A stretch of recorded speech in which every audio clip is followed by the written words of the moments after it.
And we are now recording. So once again, good evening, everybody. We are on TDA class part 2. Unfortunately, is going to be a part 3 to this class as well. As I stated, Caleb was stuck at the airport. If y'all been flying lately, you know they have been delaying all type of flights. So he is not able to be here, and Path to Freedom is the both of us. So there will be a part 3 to this class as well, so that we can end this TDA series. How many people actually started doing research on the secondary market, understand the primary market from the last class? If you have, please raise your hand. And I want to know what you guys gained from the last class. Due to the fact that there will be 3 parts to this class, tonight I decided to do a Q&A to fill in any missing questions or things that you guys had from the last class. I don't want to jump you guys directly into the next part of this. In the first part, you're still unsure. Yes, I am aware that you guys just last night, yesterday, received the replay. That was for several reasons. One, I was in litigation all week. I beat Ali yet again, and so they're about tired of me, but I'm not tired of them. So I was in arbitration litigation most of last week, so I was delayed with a couple of things. And 2, I wanted to see how many people actually took notes, or were you going to wait on the replay? Because in college, your teacher don't replay, right? They do a lecture. You have to take the notes, and based off of the notes, good or bad, will depend on whether or not you're going to be successful in that class. So we have to stop taking advantage of people like me feeling like, oh, I'm gonna get a replay, or oh, she's going to repeat it, because I am not. Okay. So Eric Pryor. Hey, Mr. Meekins. Hello, how are you? I'm blessed. Happy to be here. Good, good. From class last week, what did you take from that? What is your understanding now? And before I let him start, throw the word discharge away. I don't want to hear it. I don't want to see it. If you put anything in my comments or you say anything about the word discharge, I am going to ignore you. Okay. Don't nobody like discharge. Think about discharge for real. Like nobody likes the true meaning of discharge, because we're not discharging anything. Okay. So get that word out of you guys for vocabulary. Okay, Eric, what did you learn from last week, and do you have any questions? Yes, I do have a question, but what I learned from last week, just the different ways that they can use our security and how they basically give you all this information, like when you were going through the SB global forms and the AK and 10K forms, and how they're pretty much giving us all the information that we need to win some of these battles. But a lot of this, like for my own, personal, I haven't been indulging in reading of these contracts and agreements to the full understanding. Sometimes people get pressured, but just learning about how they use the secondary market, and that's essentially the stock market and the Finra laws. I was doing a little bit of research around the FINRA site, and it's a lot of stuff, a lot of information to take in. And I'm just, and I'm happy that I even got the opportunity to learn this information. So now I can further myself in the foundation. So when I go up against these people, I got a background to protect myself and, to educate when needed. Beautiful, beautiful, beautiful. So, like you said, the stock market is the secondary market. Who is the primary market? Do you know? Is that it's not the New York Stock Exchange. That's the secondary market. No, Mr. Smith, I do not. Okay, that's okay. You're going to know tonight, though. Can anybody in here tell me what the primary market is? If you are there and your hand is up, just shake your head so I'll know to call on you. Does anybody know what the primary market is? I actually put a post. Go ahead. I'm sorry. Oh, I was just going to say I have one more question before you continued on, but I can wait and you can come back. However, I don't want to interrupt your lesson. Is it a market? No, it's not. It's a personal question. Okay, we'll wait. So if I call on, we'll wait. I'll come back to you. I actually, right now, our topic, because we got to stay on topic. That's fine. We have to stay on topic. So we will continue with as far as the market go. If I call you up and if you ask me anything else, I'm going to immediately mute you. Okay?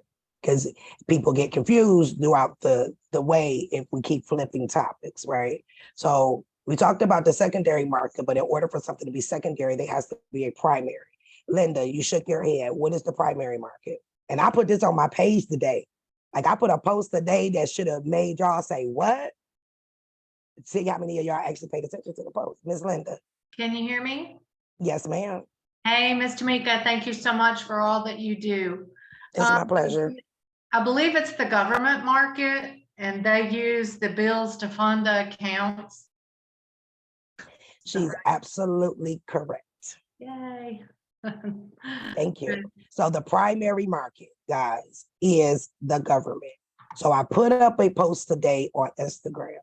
Every post that I put up, if it's not a receipt, is there for a reason. I even highlight certain things for you guys to pay attention to it. So you know how everybody, up until y'all got to me, has taught y'all test the BK trust, the government is using our social. That's not what it is. And you guys have heard me say that. What it is that every security is backed by the full faith and credit of the United States. Every security, whether it's commercial, whether it's T-bill, whether it's T-note, the very first payment that they get, they receive it from the TDA, the Treasury, okay? That is why you are instructing them on the Treasury side to perform in a certain way. So the primary market is the United States based off of the Bankruptcy Act, the Gold Standard Act, based off of Regulation 16. All of them are backed by the full faith and credit of the United States. But these corporations was not good enough with that, because what happens is they only get a discounted rate for those securities in the beginning. Can anybody tell me what the discounted rate is? If your hand is up, just shake your head, and I don't know, you want me to call on you. Somebody, anybody. Ms. Linda again. What's the discounted rate? And what is it considered? Jeopardy. Is it less than par, which par is the original bill amount? Correct, but there's a particular amount per thousand. How much is it per thousand? 100? Yes, it is. Yay, I studied. Yes, you have. I like that. Thank you. Thank you. So look at, if you have a car contract, it's $50,000. They times that by the maturity date, depending on the type of contract it is, and how much they will make under underwriting. That is actually what underwriting is. Underwriting is the one that finalizes what the amount will be after it has been put through the market, the interests have been done, and then the maturity date, okay? Depending on the type of security it is, will depend on when it does mature. Anytime we're dealing with commercial paper, right? Which is why I tell y'all to print it on commercial paper. Commercial paper matures under anything under 270 days, okay? But when they first transfer your security through the Treasury, which is the United States, they get the at par, which is $100 for every $1,000. And then they gain interest, hint, hint, that coupon you get in the mail every month. Your monthly amount that they are technically saying that you owe them, that is the interest that they're getting off of that security by sending it through the Treasury, okay? Now that amount is actually recorded. It is the secondary market that they have decided once the Treasury takes the security, then that is where the QSIP number is developed, okay? The United States makes the QSIP number so that that QSIP number can now be traded on their end so that they can help pay off the public debt. Now, once a QSIP number has now been developed, that is when they take the QSIP number and then put it in a pool and take it to the secondary market. where they're trading and trading and trading and trading and constantly trading. But are you aware as a holder in due course that you can do the same? You have a copy of the contract, right? They give you a customer copy for a reason. It doesn't make it that it's not a security. If you know it is a security, you are a holder in due course of that security, you are able to trade the security in. The issue comes in when we're dealing with corporations. Somewhere within your contract, you told them that they can keep all of the proceeds from your security. That's it. You told them they can keep it. So that's why I always state they're not doing anything illegal outside of the secondary market side, because they're not reporting that, because you gave them the permission to transfer through the Treasury Direct.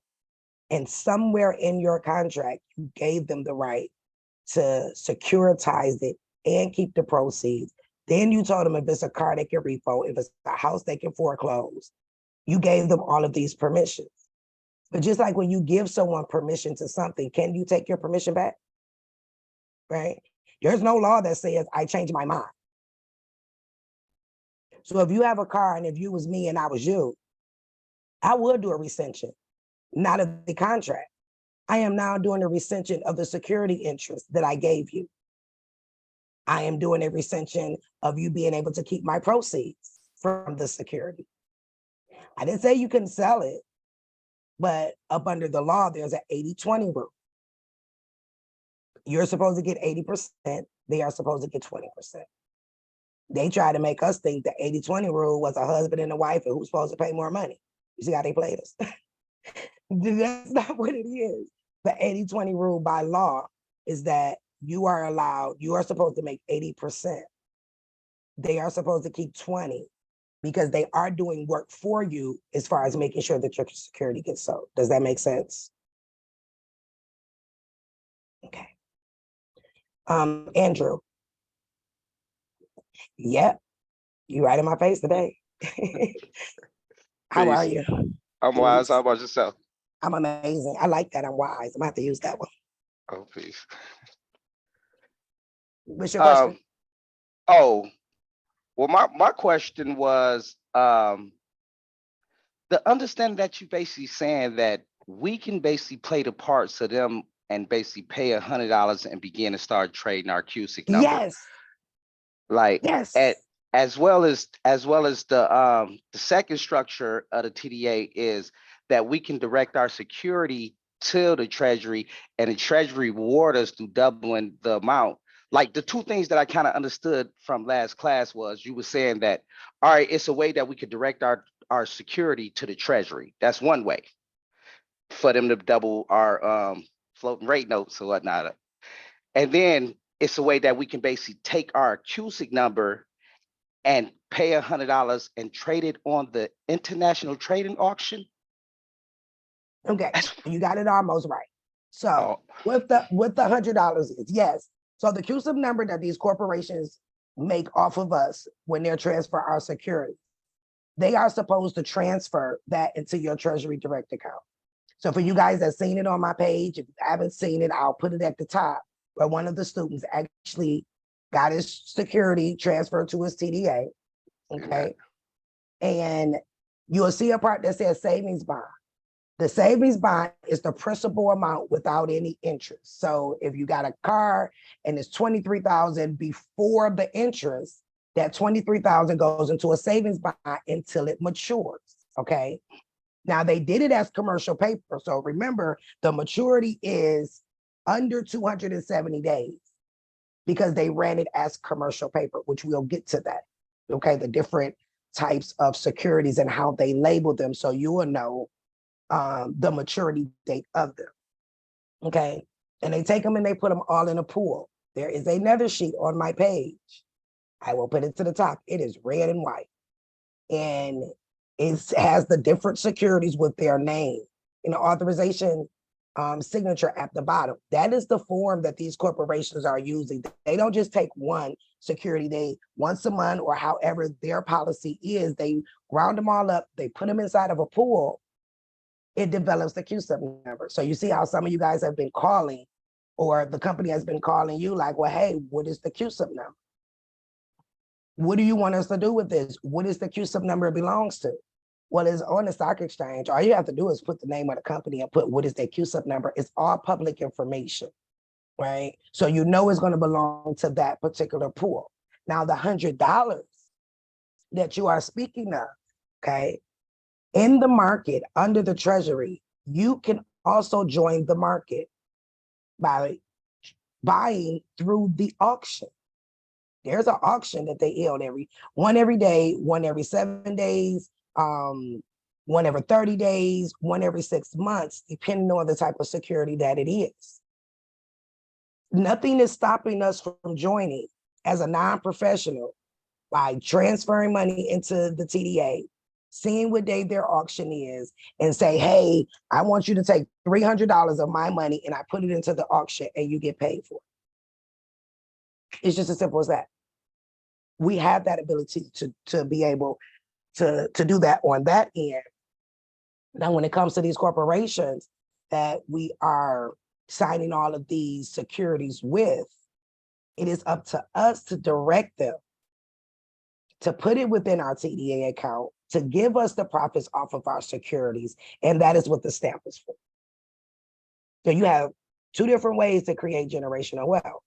Oh, sorry, you have 3. You're a holder of that contract. So during this series, which is why it's going to be 3, and I hope everybody listen to me when I say go open a brokerage account, you are holding a security. Someone in here, and I hope he's in here, I DM'd you, lazy something is your DM. Yeah, where you at? Are you in here? If you in here, put your hand up or send me a message so I can pull you up. He actually went on their website. Do you know that the fact that you are a holder of the security, Fidelity on their website is begging you to bring us your securities to buy? Remember, we don't have authorization to go to the Treasury. So we have to use a what? A security transfer agent, which is Fidelity, anybody that can deal with a Series 7, okay, Series 7. So that's Fidelity, that's Charles Schwab, that is etc. You are a holder in due course. Texas actually have brick and mortars, regular stores that buy securities all day. So at the point that you guys have learned what a security is, now you can go and sell your security to your brokerage firm so that they can put it on the secondary market so they can get paid and you can get paid. You'll get 80%, whoever your private broker is will now get 20%. Are y'all aware of that? There's a reason they give you a customer copy. So you can get paid in several different manners once you learn how the system works. This is what the Treasury Direct is for. If you are just now opening a Treasury Direct account because of this mass opening of the account, because of what I'm teaching, open that account and immediately buy a savings bond. I don't care if it's a $25 savings bond, because then they will look that you are utilizing the system in the proper manner, okay? Open up a brokerage account, Fidelity, Charles Schwab, Edward Jones, or if you know someone that is a private Series 7 broker, the stamp is what's going to turn the commercial paper for a marketable security. Your broker now has the authorization to run it through the second market, and then now you're constantly making money every single day off of every last one of your bills that you're sending in every month, every last one of your securities, because you are a holder, right? We are in the position to do the same thing that the corporations is doing once you know how to do it. So please, everybody open up a Fidelity, Charles Schwab, Edward Jones, look in your state, see if you have a brick and mortar, make you an appointment, find you one person in there and say, hey, I want you to be my private banker, and go from there, okay? Yes, Andrew, go ahead. All right, so all right, because you just dropped something right there. But because this would it kind of sound like you were saying that, all right, like say your floating rate notes, that you can take because when I called TDA, they basically said I got to purchase saving bonds, where you can you can connect your transfer agent or your security transfer agent to TDA. And I was wondering, like, can I basically take my paycheck and basically just take my whole paycheck and buy security bonds? Because you kind of explained it to me when you said, all right, when you buy the security bonds from TDA, you can sell it to Charles Schwab and Fidelity, right? Correct. So, all right, because I seen one of your video and I wanted to purchase $600 worth of 0% COIs or whatnot. And I was just experimenting because because it kind of sounded like, yo, I can just take my whole check to Treasury Direct and basically buy security bonds and sell it to Fidelity, as well as my bills and everything of that nature, because I purchased my stamp. I'm waiting on my stamp to come, other things is whatnot. But that's what you're saying? Yes, that's what I'm saying. There's even an option if you go on the TDA account that tells you to have your wages put into that account. You're doing a couple things there. You're stopping from being an enemy of the state. Why? Because you just securitize the funds. You just allow the United States to be able to develop a QSIP number to be able to trade those debt notes as well to pay off the public debt. And now you just enter into the auction. And every time, whatever you bought, certificates of indebtedness, so you bought 0 interest certificates of indebtedness is what you bought, right? Yes, Every time that 0% interest certificate of indebtedness is sold on the secondary market, you get paid off of that. And then when it matures through the Treasury Department, at maturity, you get paid off of that too. Because they, depending on which one you bought, will depend on how long it takes for it to mature. But yes, if you guys read the Treasury Direct website, they even tell you, take your tax check that you get once a year and deposit it there first, and then withdraw it. So once you see on your Treasury Direct account where you'll see where it says marketable securities, you're going to see an amount there. Whatever that amount is, say $60,000. Once it has been there for 45 days, you can withdraw it all out, or you can keep putting it back in the market to keep making you more money and more money and more. This is all that they're doing, guys. This is it. They are also taking our coupons, our bonds, our commercial paper, and they're doing the same thing. And the only reason you're not getting paid is because somewhere in that contract, you told them that they can keep it. Write their ass a letter and tell them they can't keep it no more. Period. I am taking back the security interest that I willfully gave you in this contract. You can no longer have it. That stopped them from being able to repo you because you took away that portion of the contract. It's a one-sided contract, right? You're the only one that signed it, but they drew it up for you. But it's your contract. So change the terms of it and send it to them. Don't rescind the contract. Rescind the security interest and the proceeds that you are receiving off of my contract, and make sure that it flows to my account. And under the law, you're able to keep 20%, make sure my 80% is there if they pay out once a month. Y'all got that? Yes. Did it make sense? As we go through, that's why this is going to be more than the next one. I'll actually literally on the next class do a trade under my TDA account. I will actually show y'all my own account, and y'all will see that I walk it like I talk it. And I will show you guys how to find the auction. Where Ariel, I'll come right to you. Thank you I like your side. Look, she made sure she got my attention. I got you, Ariel. I will show you guys how to join the auction, where to find where the auction date is based off of the different type of securities that it is. There's more than one way to generate your generational wealth. Not a good thing, Andrew, if you have children and they're under 18, open them up an account and attach it to yours. When you get that QSIP number for your 0 interest certificate of indebtedness, share your QSIP number with your child. Now your child will be making money. They can't take it out till they're 18, and it's tax-free. That is how you lead the generational wealth. That is where the generational wealth is come for our children. And even when you start these corporations, when you remove their security interest, they are now taking your QSIP number and attaching it to your account. Every QSIP number they give you, you share it with your child. So when your child turns 18, they good. And all they got to do is fill out the paperwork and they the age of majority now. You get off of their account the same way if you do a regular bank account for them. When they turn 18, what do they have to do? Go into the bank. I'm 18 now, switch my account over. This is how our life is supposed to operate.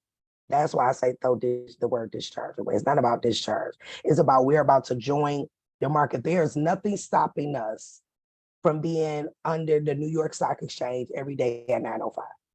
The only thing that's stopping you is you. Okay, do that make sense, Andrew? Yes, ma'am. Perfect. Ariel, you paid Hi, attention thank from you the so last, much. hey, you paid attention from the last class. She said, I'm gonna put up something that's gonna get her attention. Hello, how are you? Yes, I'm good. How are you? I'm amazing. Thank you so much for your time. I had a couple quick questions regarding that because I know you've talked before about how the question I have is if we're sending them the endorsement for like the credit cards, for example, and every month they send us that statement, but I've heard people say before we have to stamp and endorse the bond every month and send it. So what is that paying for it every month? That's where I got confused because I'm like, if that was money they're supposed to be depositing to us, are we doing it because it's the bond and we're basically giving it to them for the secondary market as opposed to paying the balance? So it does pay the bill because of course we don't have any money. That what you got on your screen to get my attention doesn't pay anything. It's a debt note. And as far as FRNs go, floating rate notes, they mature at 2 years. So they have a 2-year maturity value on that. Okay. As of right now, they get 4.52% under your certificate of deposit. Okay, which is also turned into a security. So when you are stepping it, because remember, you are an investor into that company. That statement that they send you every month, the top part is a bond, the bottom part is your payment. So because you're giving them a bond to sell on the secondary market, they can't charge you to, right?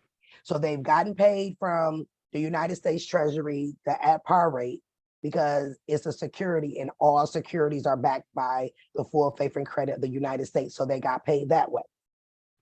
Then they got paid again because you allow them to put it on the secondary market. When you are stamping and endorsing and putting the restrictive endorsement on the back, you are telling them you can, pay off the bill and my percentage that belongs to me is to go through my Treasury direct account, okay? So it'll go in the beginning, it will go as a savings bond portion. The savings bond portion is the full faith and credit of the United States. That's them saying, hey, thank you for giving it to us. We'll put it in a savings bond. It will mature. Now, coupons that come every month mature every 4 weeks. Okay. The secondary market part, with the stamp, you're telling them to turn it into a marketable security. Because you help pay off the public debt, the United States literally thanks you and give you 2 times that amount as a marketable security that you're making money off of as long as you keep it in the market. Did that make sense? Yes. So then if we do the direct deposit with our paycheck, do we have to wait a certain amount of time to withdraw that as well? Because I looked online and I saw where they gave you the routing number and they tell you how to have your workplace do it, but it says you need to check like checkings or savings. And so I was trying to see if they had a specific form we had to give our employer and if there was a time limit on when we needed to pull that out as well, or is that different? Does it like immediately securitize? Yes, it immediately securitizes so that the government can legally use it. And you can withdraw that immediately. There's no hold period on there. But let's say your paycheck is $1,300. So $1,300 you'll be able to pull out immediately, but they double. You remember how everybody talks about the 2 times the amount that they owe you? Well, that's a thank you from the government. Thank you for helping us pay off the public debt. You have invested into us. We're going to give you 2 times that amount back.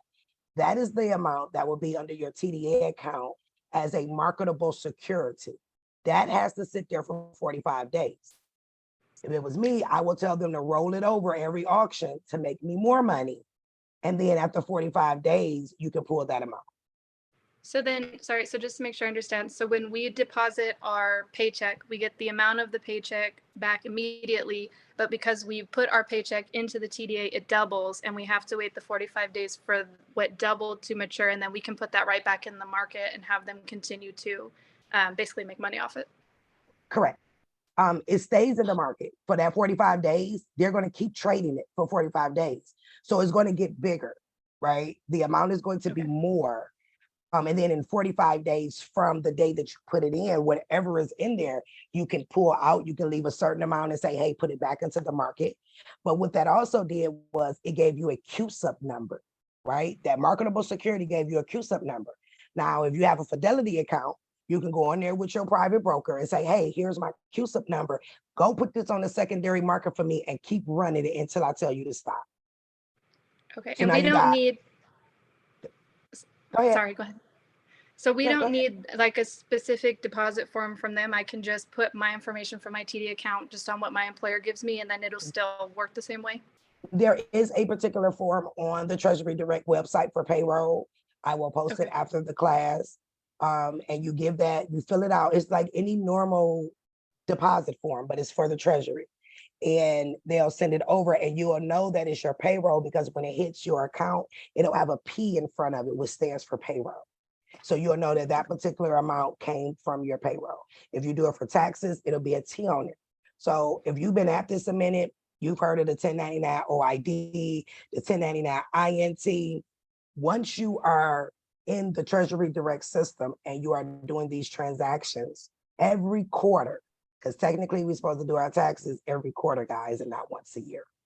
Every quarter, you will receive on your TDA account the 1099 INT, the 1099 OID. You will receive those for you to properly file your taxes, because taxes only have to be filed on securities.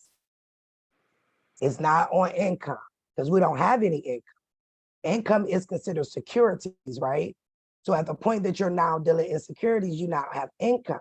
But there's a form that you can also fill out to make sure that it's tax exempt. Anything you send into your child will automatically be tax exempt, right? You understand that? Yes. And then, sorry, one last question, because I work in education. And so when I know that I've heard you talk about before, sometimes getting stuff from the Department of Ed can be tricky. So like my employment contract, or if I have things that are supposed to go through the Department of Ed, and I guess even just outside of that, like when we have private contracts, I mean, technically, could we take those contracts still to Charles Schwab? So even though we can't necessarily endorse it with the company because it's private, or maybe because it's like an educational entity, could we still do it on our own on the back end? Yes, you can do it on your own as a back end, as a security, because it's commercial paper. So when we go over what makes a commercial paper a security, or security a commercial paper, then yes, Fidelity is on it. I wish somebody go on there and look. Fidelity is begging you to bring them their securities. That's how they make money.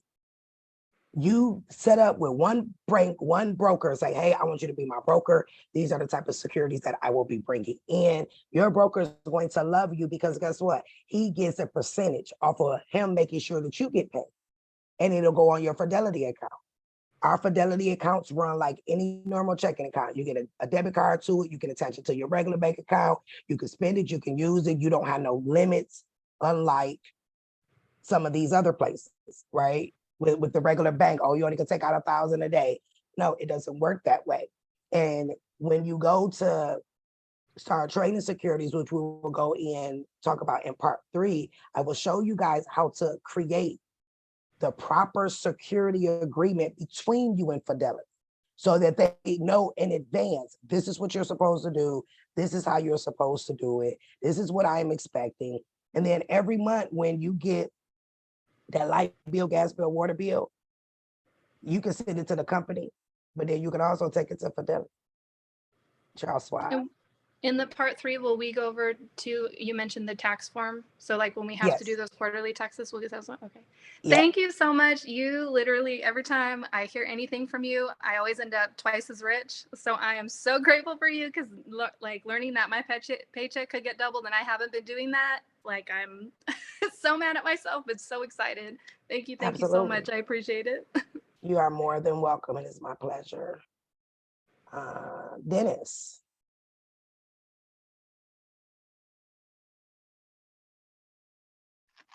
Can you hear me? Absolutely. How are you this evening? I'm all right, and you? I'm amazing. That's good. Thank you for What's everything your you question? do. Get that out the way. You're welcome.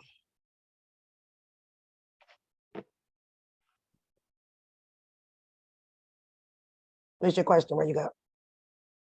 Oh, I'm here. Can you still hear me? Yep, I can hear you. I opened up my TDA been open up for like about a couple of months. I just invested in $25 in the iSavings bond the other day. Does that pretty much work the same? Like it trades like every 4 weeks or every week on the iSavings bonds?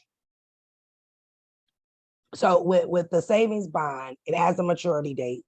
You won't get the full amount until it matures, depending on, I believe the savings bonds are 9 months. But you are able, when the auction, they have an auction, you are able to use what you invested and buy securities on the auction with that, so that you can double your money. Okay. So that's just like pretty much like a savings account, then you use it to buy the bonds. Correct. Okay.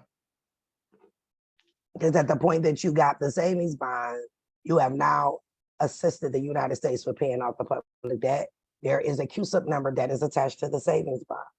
So you're able to use that number to enter into the secondary market as well. Okay, cool. Yeah, I wanted to go and do that because I know you kept stressing about go and fund the account and fund the account. So I said, man, let me go and fund this account because it's been open for 2 months and it's just sitting there. So let me go and do something with it right quick. That was very smart because so many people are opening these accounts up. They're red flagging, talk about some birth certificate, this, that, and the other. So you want to show them that you are using their system in the proper manner. And as you see, there's nothing stopping us from joining the auction. We just didn't have the knowledge to know that we can join the auction, right? And what these corporations do, all of the green money that you give them, they don't do nothing but put it into the secondary market and buy securities with it. That's all they do. That's why these companies are billion-dollar companies, because they are buying securities and insurance policies, because the insurance policy is considered commercial. And there's a win-win. I don't care what happens on the stock market, because all securities are backed by the full faith and credit of the United States. There is no losing. It ain't, oh, the stock market fell out, I'm not going to have any money. It doesn't work that way, right? There's a reason why you get your birth certificate authenticated. If you have an authenticated birth certificate, read the front of it. Then go back and read my post. In order for, that is a security, right? So when I teach the private banking class, which there were some changes made, so I have to restart that class. You have to have $1 million to get on the private side of the bank. Every one of my students who have their account open, we know they didn't have no $1 million, right? They took their birth certificate and put pay to the order on it to the bank because it's a security. And the authentication on the front is letting that financial institution know that it's the accurate document that is backed by the full faith and credit of the United States. And you are a holder in due course because you've done your Minnesota 220, you've put it back on the record showing that it belongs to you. Now you can go and sell it, right? I'm glad you said that because I was calling the banks to try to turn in a security and they was acting like they didn't know what I was talking about, so I left them alone. But they were saying that so I have to have like $25,000 to open up one of those trust accounts with them and stuff. So I'm glad you mentioned that right there. Yeah, you do. You have to have a security agreement, a hold harmless agreement, and the funds will come from your security. And if you're smart, when you go in there to give them your birth certificate as the security with the pay to the order, you negotiate a price with them, how much you're going to buy for. It ain't just you're going to use this to open up the account. Make sure that whatever amount that you sold it for reflects into your account. It's a security. It's Correct. backed by the full faith and credit. Then you direct them, put it through the secondary market and give you my 80-20. Or take it to Fidelity and say, hey, I want to sell this. Put that stamp on there so they know that it's turning into a marketable security for you to get paid off of. Okay. Okay.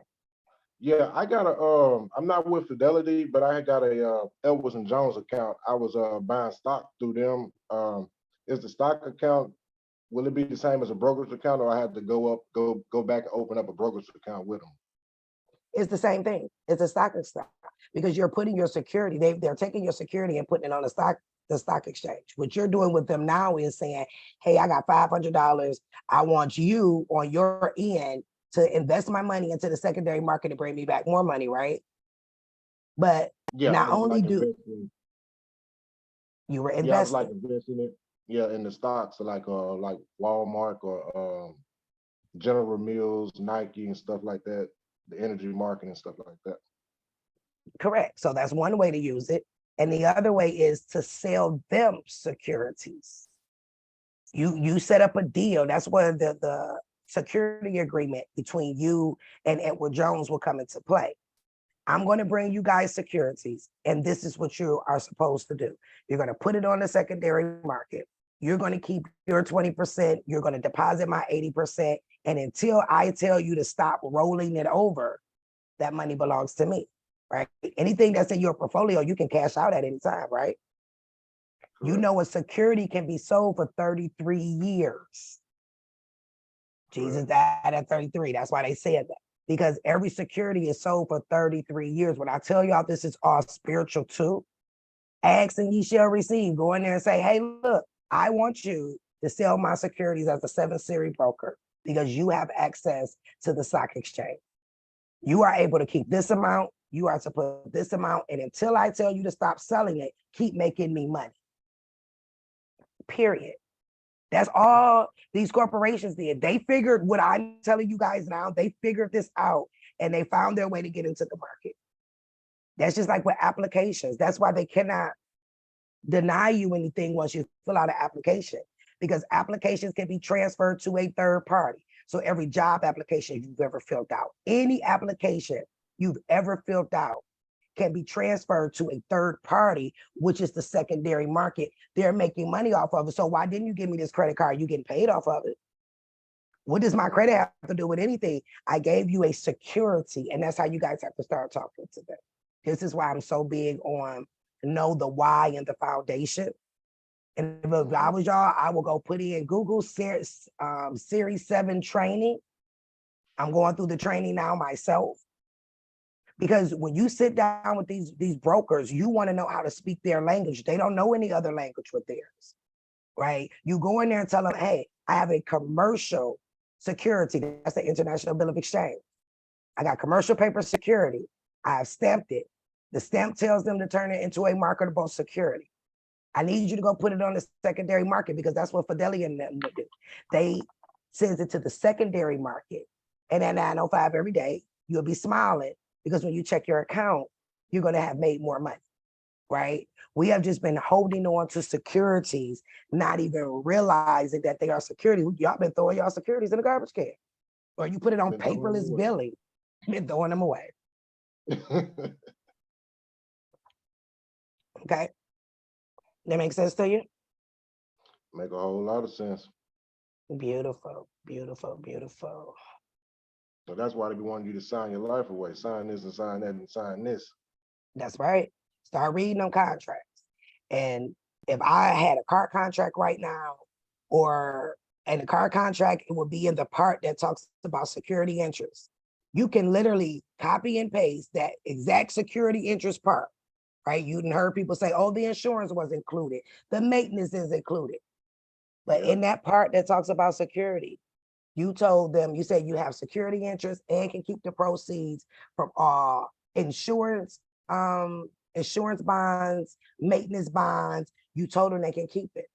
So if it was me, I would copy and paste that part and say, I am now revoking your right to have security in this, the interest, the everything, and it needs to be redirected to the lawful owner. You keep your 20%, stop being greedy. Now I understand why the Bible says greed is a sin, and you make your 20 and I make my 8. Just as simple as that. And now you have stopped being an enemy of the state, because we know that only Congress is supposed to use that green money. That's why the Treasury allows you to be able to put your payroll check, your tax check, right, into your Treasury direct account, so that the funds can be securitized and you're no longer an enemy of the state. Our red Trading with the Enemy Act. Congress is the only one that's supposed to touch that green money. They are doing what they're supposed to do with it. They're sending it to other countries. That's what it was created for. We, because we are chattel paper, have entered into an agreement. At the moment you got that birth certificate and social security number, you have entered into agreement with the United States saying that anybody I give the social to, I am now an investor into their company. Period. Yeah. That's it. Now go back and get your money. I'm on the way. I know that's right. We all on the way. Like, I'm so geeked for y'all. Like, I'm so geeked for you guys. Like, I really believe that they put people out here to try to deter us to think about, oh, the government pay all my bills, and oh, the government owe me all this money, when the bill is coming every single month. And if y'all notice, it was back in 2000 when they started with the paperless billing, because that's when the Electronic Funds Transfer Act went into play, and they're doing them as book entry securities, all electronic, right? That's exactly why they're doing that. So you're able to access those same benefits when you know how to ask and you shall receive. You know who to go to ask them for it, and take back the security interest from Mercedes, from Alley, from everybody. Say, no, you can't keep it any longer. I was a fool to give it to you. Yes, was the application false and misleading? Absolutely. But did we even read it? Now when y'all reading differently now, because you're like, wait a minute, this don't mean what I thought that it meant. Y'all probably read more than y'all ever have in your life. It don't even hurt to read the contract no more. Them little bitty words they got on there. Because you understand them. You understand them. And if it's a mortgage contract, go look up. It's going to be a part in your contract that says covenant. That is what you want to revoke.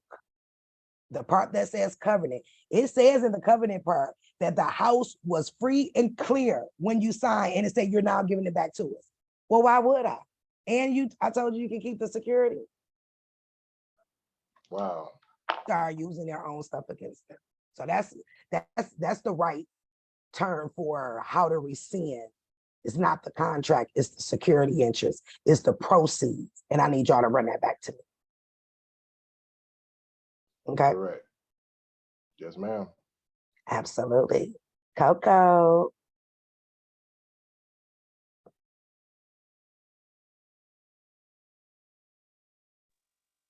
Hi.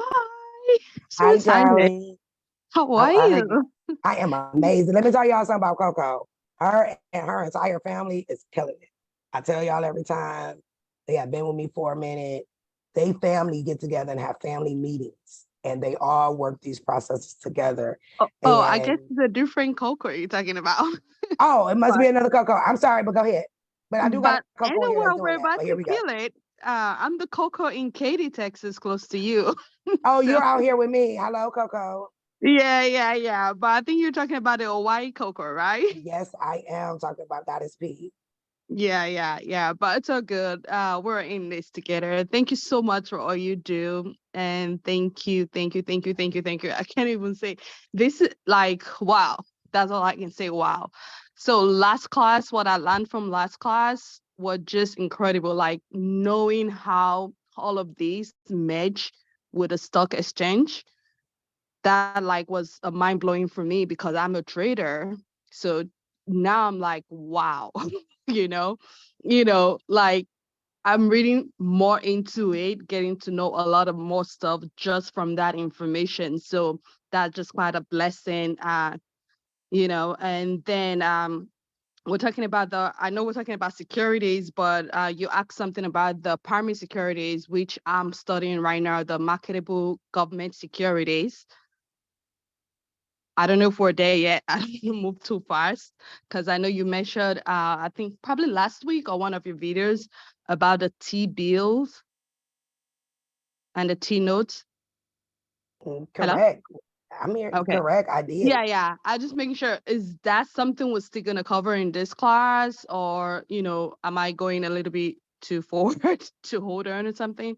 It will be covered within the series itself, because people do need to understand, depending on the type of security that they're holding, what is the percentage rate, what is the maturity time frame, and how they're able to trade that. So yes, we will definitely be going over the T-bill and the T-note, as well as commercial paper, securities, and etc. So people will understand how to be able to capitalize off of that. We absolutely will be going over that. Okay, great. Thank you.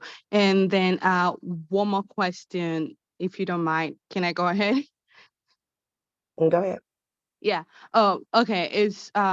I know you're busy. You just said you've been busy for some time. We had a private meeting the last time. The paperwork for your auntie in New York, it'll be sent to Yeah. you this week. It just got Okay. finished. It'll be sent to you this week.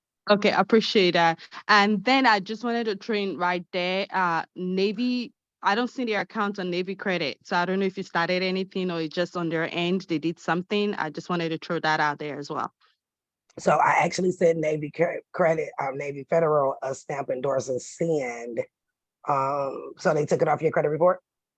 Not a credit report on their account, on like when you log into their account, it's no longer there. They took it off. I'll try to fit you in to call you tomorrow, but that is wonderful to hear. Thank you for giving me that update. Yes, I have sent them some registered mail with some items, including the stamp endorsing send of your particular contract, for them to set that debt off. So if they took everything out of the system, that is a good thing. And then we'll continue with going back as far as the securities that they've already made off of you and the funds that you've already put into the account, so that you can get those back. And making sure that whatever CUSIP number they have developed from that Navy account can be sent to you so that you can securitize them. So thank you for updating me. Thank you so much. Thank you so much. Blessings on you and your family. Wow. I can't even say anything but wow.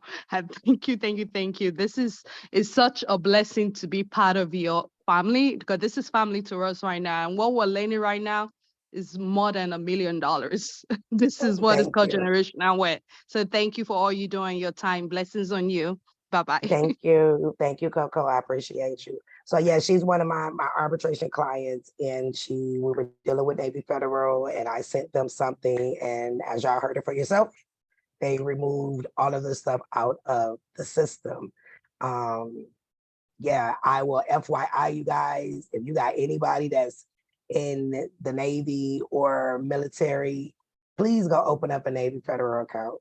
Okay, let me tell you how to go get a car really quickly. Open up a Navy Federal account. Make sure your credit good. If it ain't, go get the credit 750 video. It's very easy to fix your credit. Go and do the loan through Navy Federal. Navy Federal is going to give you a check for you to take to the dealer, okay? That is going to be considered a cash deal. They are going to give you your title right then. Navy Federal is going to expect you to send them your title. Do not. It's free and clear. After 60 to 90 days that you don't send them the title, they're going to transfer that auto loan supposedly to a personal loan. Stamp, endorse, and send the personal loan paperwork. You have a car free and clear. You no longer have a debt, and you have your title. We have to learn how to juggle and manipulate their system the same way they do us. Did y'all catch that? Navy Federal, auto loan, get the check, go to the dealer. It's a cash deal. They're going to send you the title. Navy Federal go beg you for it. Please send us the title. I wish I would send you a title that's free and clear so that you can put a supposed to be lien on there, right? And as soon as you check your credit and see that they turned it into a personal loan, because that's what they're going to do, we know it's illegal. Stamp, endorse, send. Now you got a free car. Tell them to direct it into your TDA. Now you got a free car, some money, and a clear title. Y'all got that? Yeah, I got it. That's why it's important. And I tell you guys, you have to know how to operate within this system where you're winning in the end. They play dirty with us, right? All the time. It's about outsmarting these people. So that's how you outsmart them. Any bank that you actually go into, Wells Fargo, Navy Federal, if you do a loan there with them, they give you the check. So when you go into the dealer, it's a cash deal. They expect you to be good and send them a title. But now that you guys know about titles, this, that, and the other, no. Once they do that contract, the contract that Navy Federal give you, get that check, go get your car, rescind the security interest that you gave them. They can't, and if you rescind the security interest immediately, they can't even turn it into a personal loan. But if they do turn it into a personal loan, stamp, endorse, and send, and do a restrictive endorsement, tell them I gave you a commercial security that I know that you're selling on the secondary market. You can sell it on the secondary market every day, all day for the rest of your life if you want to, but make sure my 80% in my account. That's a contract, right? That's a deal. A deal take two people. You got to get something, they got to get something, because fair exchange ain't never been no robbery, but they're robbing us right now because we don't know how to interact with it. Okay. So congratulations, Coco. I'm very happy for you. Nicholas Johnson. Mika, Mr. Mika, Mr. Mika. How are you? I'm amazing. How are you? I'm good. I just have a few questions. Number one, I want to say thank you for everything that you have been imparting on to us. This has been an amazing journey. And I got 2 kids on the way, so this is a lot for me to make sure that they start off right and they're not in the system like we have been for so long. On top of that, my first question is, I've been having my TDA account for about 4 months now.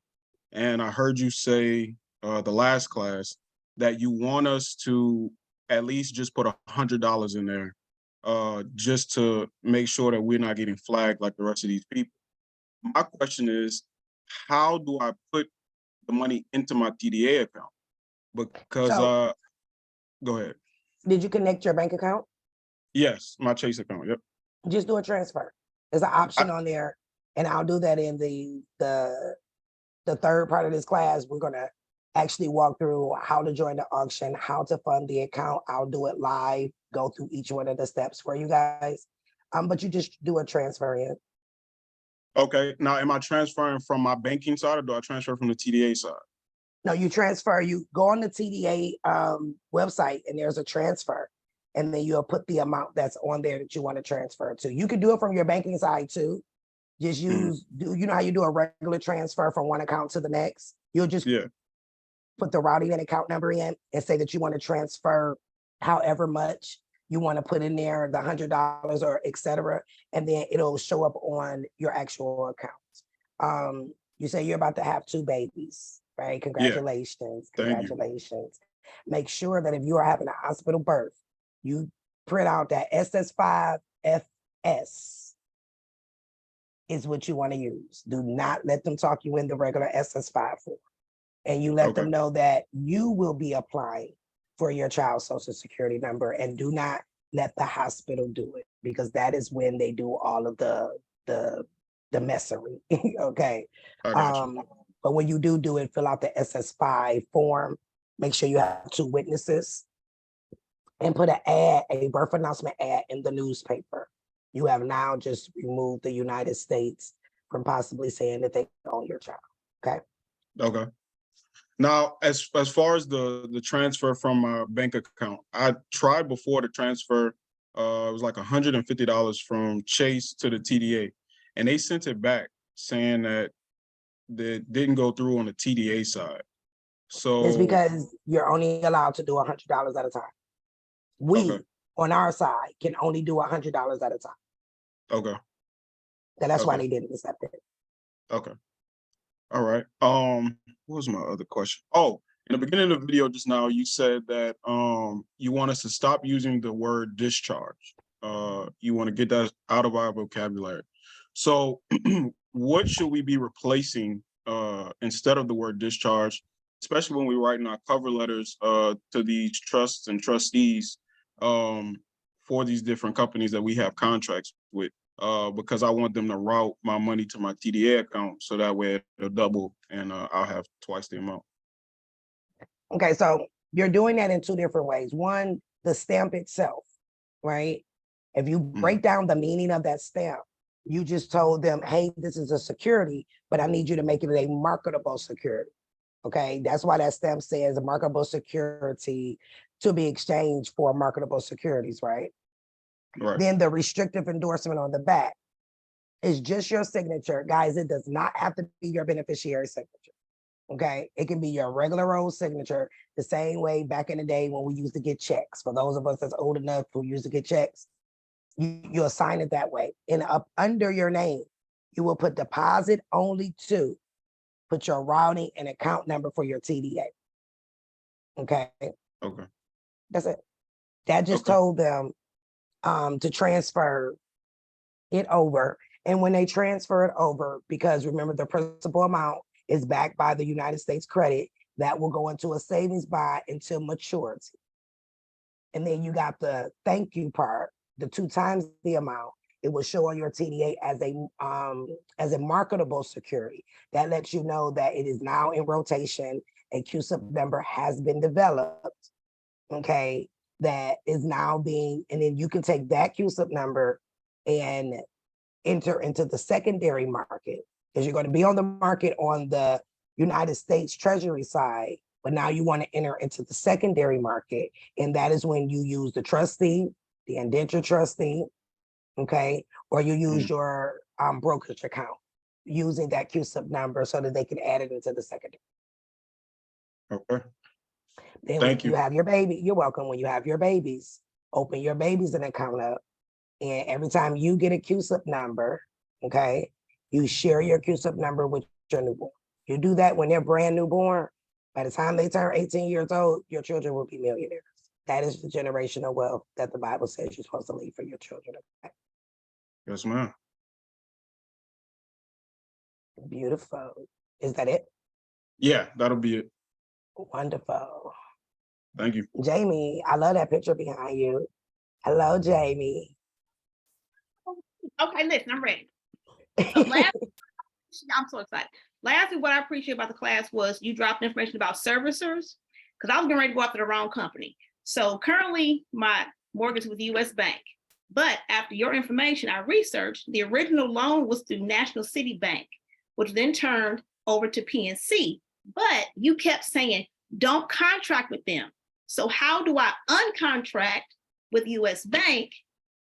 Because now it's through, well, how do I uncontract with you? How do I uncontract with US Bank? Remove their security interest. Just remove, because you don't have a contract with them. They only got it because it was sold on the secondary market and they bought it. And they feel as though that if they call us and say, oh, you owe this debt, that you are going to pay them, right? So just uncontract, send them a letter, get it notarized, saying that you're removing any and all security interest that was given to them from whoever they got it from, right? Because remember, in your contract itself, you gave the original bank the right to transfer. Yeah. Okay. So stop them from transferring, send them a letter and say you can no longer transfer my securities. Okay. And then you said do a quiet title on them. So to research that, I went under my county records, and girl, I got all kind of liens on my property that I didn't have. One was issued the same day that I got the deed on the property. Somebody put a lien on it. So you said first in line, first in time, but I can't be the first lien holder because somebody put a lien on the property. So what do I do about that? So who has put a lien on the property? I don't know. I have to show you, but I don't know who the company is. It's not even like, it's not a mortgage. It's like some lady's name. It's some lady. Oh, it might have been somebody who they took their house from in the beginning and they figured out, they might have came through my class and then figured out that it was illegal. So what you do is, what a quiet title does is now, anybody who has a lien or Yeah. anybody who says they have a lien now needs to prove that they own it. Okay, and nobody can do So- that to me. Nobody can do that but you because you are the holder in due course. So yeah, put a quiet title on there. That will definitely stop the mortgage company immediately because they're not going to fight you for about a quiet title because they can't prove anything. They burned your original contract, so they don't have that. And by law, they have to have it.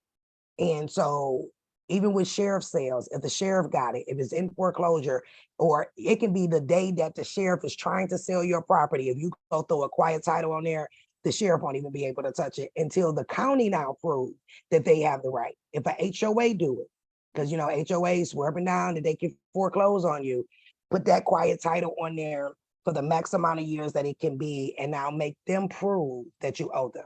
Okay. I'm gonna work on that tomorrow. And one more thing, you said you were going to post a subscription where we should all be a part of all these different class action lawsuits. I was waiting on that. Okay, I'll the class action lawsuit link. Yes, you definitely, and I don't be a part of the class action. Just All follow. these companies just file your own lawsuit because if the class action has already been won, that's your proof. You can go find out whatever they said that they violated and Right. use that into your own lawsuit. The company is already paying for it. So now you make them pay you separately so you can get the full amount. T-Mobile is in one right now. Experian is in one right now. Equifax, Bank of America, Wells Fargo, all of these. Hell, who is it that make the macaroni? If you buy macaroni noodles, they in one right now. You know, all of these, yeah, Kraft. They're in one right now. But yeah, I'll drop the link, and I get emails every time a new company is involved in it, but you never want to do it. American Express right now. If you got a business American Express, they are going through, and it's crazy because they titled it arbitration class action lawsuit. There's no way that they can take that to arbitration as a class action lawsuit, so that they're lying on that part too. But the attorneys get most of the money with that. So fine, if it's a company that you dealt with, go pull the lawsuit, read it. If those facts belong to you as well, if you were affected, take those same facts, send them a letter saying potential lawsuit based off of these items, send them an invoice and make them pay. Thank you. You're welcome. Charlene. Hi, I'm so happy that I get to talk to you. This is very mind-blowing, very mind-blowing. Can you hear me? Yes, ma'am, I can hear you. Okay, so my first question is when you had talked about the like the get my list. Kind of like I got all these questions I want to ask, so I'm gonna just ask two and just keep the class moving. So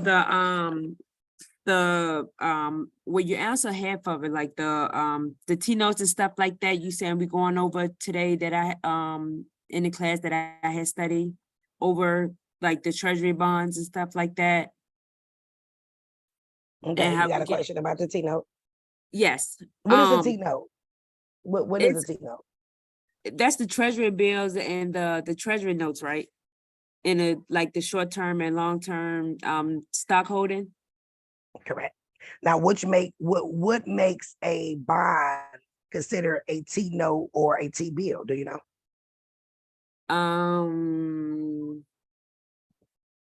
Is it the short term and long term, or is it a month that be mature?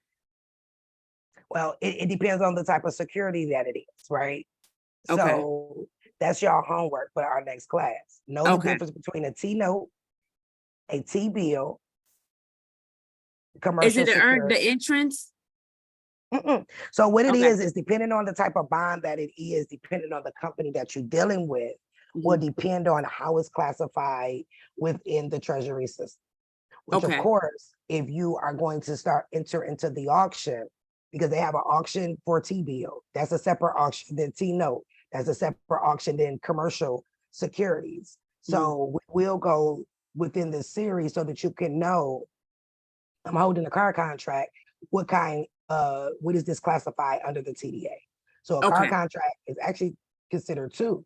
They're considered a commercial security, right? Mhm. And then they're also considered a zero interest certificate of indebtedness security. So the zero interest certificate of indebtedness is on the government side. Commercial is considered on the second, is on the primary market, excuse me. But then it is considered a commercial transaction, commercial security on the secondary market. So yes, we Oh. will learn the difference between the different T-bills, T-notes, the FRNs, and et cetera, and their maturity timeline, so that you guys will know. I don't know if you guys seen the post from the wrong young lady. I believe it's through T-Mobile. Her bill is completely paid off. She's waiting for them to do the deposit. And she said, they said it will be deposited once it has matured, right? Okay. They didn't tell I her the think I did see that maturity. one. Yeah. So once it's matured, then everything will be transferred over to her. So we will learn the different maturity dates so that you can know when that maturity time is. So that you can know when to expect to get the full payout for that particular security. Okay. Yeah, I've been doing my homework, but so far I'm gonna get my remedy soon. They've been rejecting me, but I'm gonna get it. Absolutely, you will. Yeah, Absolutely, you will. I appreciate Sometimes it. they make it. No, not a problem at all. And see, and that's why having the foundation to know how to speak to these people. Now, when they call you, somebody, what do you want us to do? What I want you to do, I want you to take that security that I stamped, and I want you to go ahead and transfer it through the United States so that I can be a good little citizen, as they call us, and help pay off the public debt. But while you at it, I need you to run it through the secondary market under the stock exchange every single day until I tell you to stop rolling it over. Oh, and because I know it's a commercial document, I know you can sell it for 33 years. So for 33 years, I expect for you to do this for me. And I expect once a month to get my payout, and not you saying that I owe you. Yeah. Thank you. I Perfect. appreciate it. You are more than welcome. More than welcome. Hmm. Let's see. Malachi. Hey, how you doing, Tamika?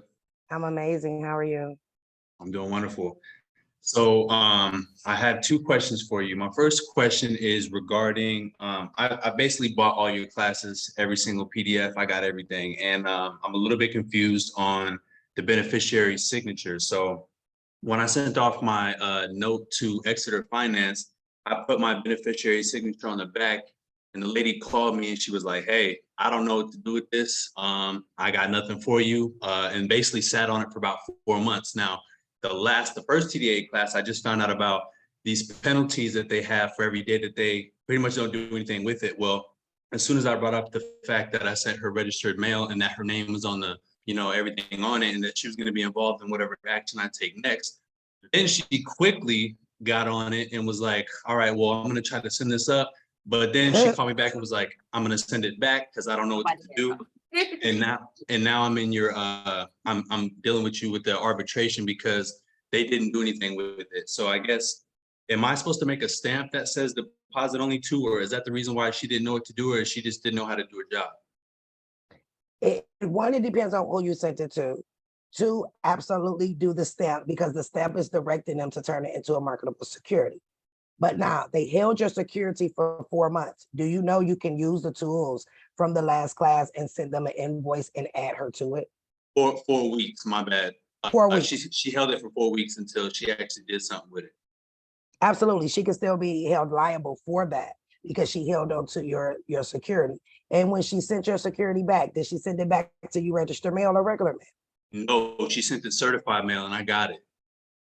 And you know why she sent it to you certified mail, right? No. Because it was a security. If y'all read from that department, it says registered or certified. I always say registered because if we want to be able to invoke the post office and have it in the firm book, we have another recourse with them. But that right there tells you that she knew exactly what it was because she sent it back to you by the law. She sent it back to you certified. So yes, I would stamp it, endorse it, and send it back. and send it back directly to her. Make sure you, once again, you send it registered mail as well. What company is this? Is this the company that we have in arbitration? Yes, this is the company that we're gonna have in arbitration. It's Exeter Finance. When I did my research on your first discharge class, I think I took notes on the first one, and then in Discharge 2.0, you said a lot of these companies go under different names. So when I explained to him, I was like, hey, you guys go under this company, but Exeter Finance is under the company that's in Delaware. So I basically went down the order of operations and I pointed her out. I said, you are the indentured trustee for Citibank, and Citibank is the trustee. So you are the person that's going to handle my security. And she goes, yeah, Malachi, I can't help you. I don't know what you're talking about, and just kept playing with me. And then she sent it back. So I don't know what I mean, I know you said there's recourse, and I'm just making sure that I'm doing everything all the way up until I deal with you regarding the arbitration. Because at this point, you know, I'm just working on my other stuff. I'm still researching for like AT&T and all this other stuff. So. Okay.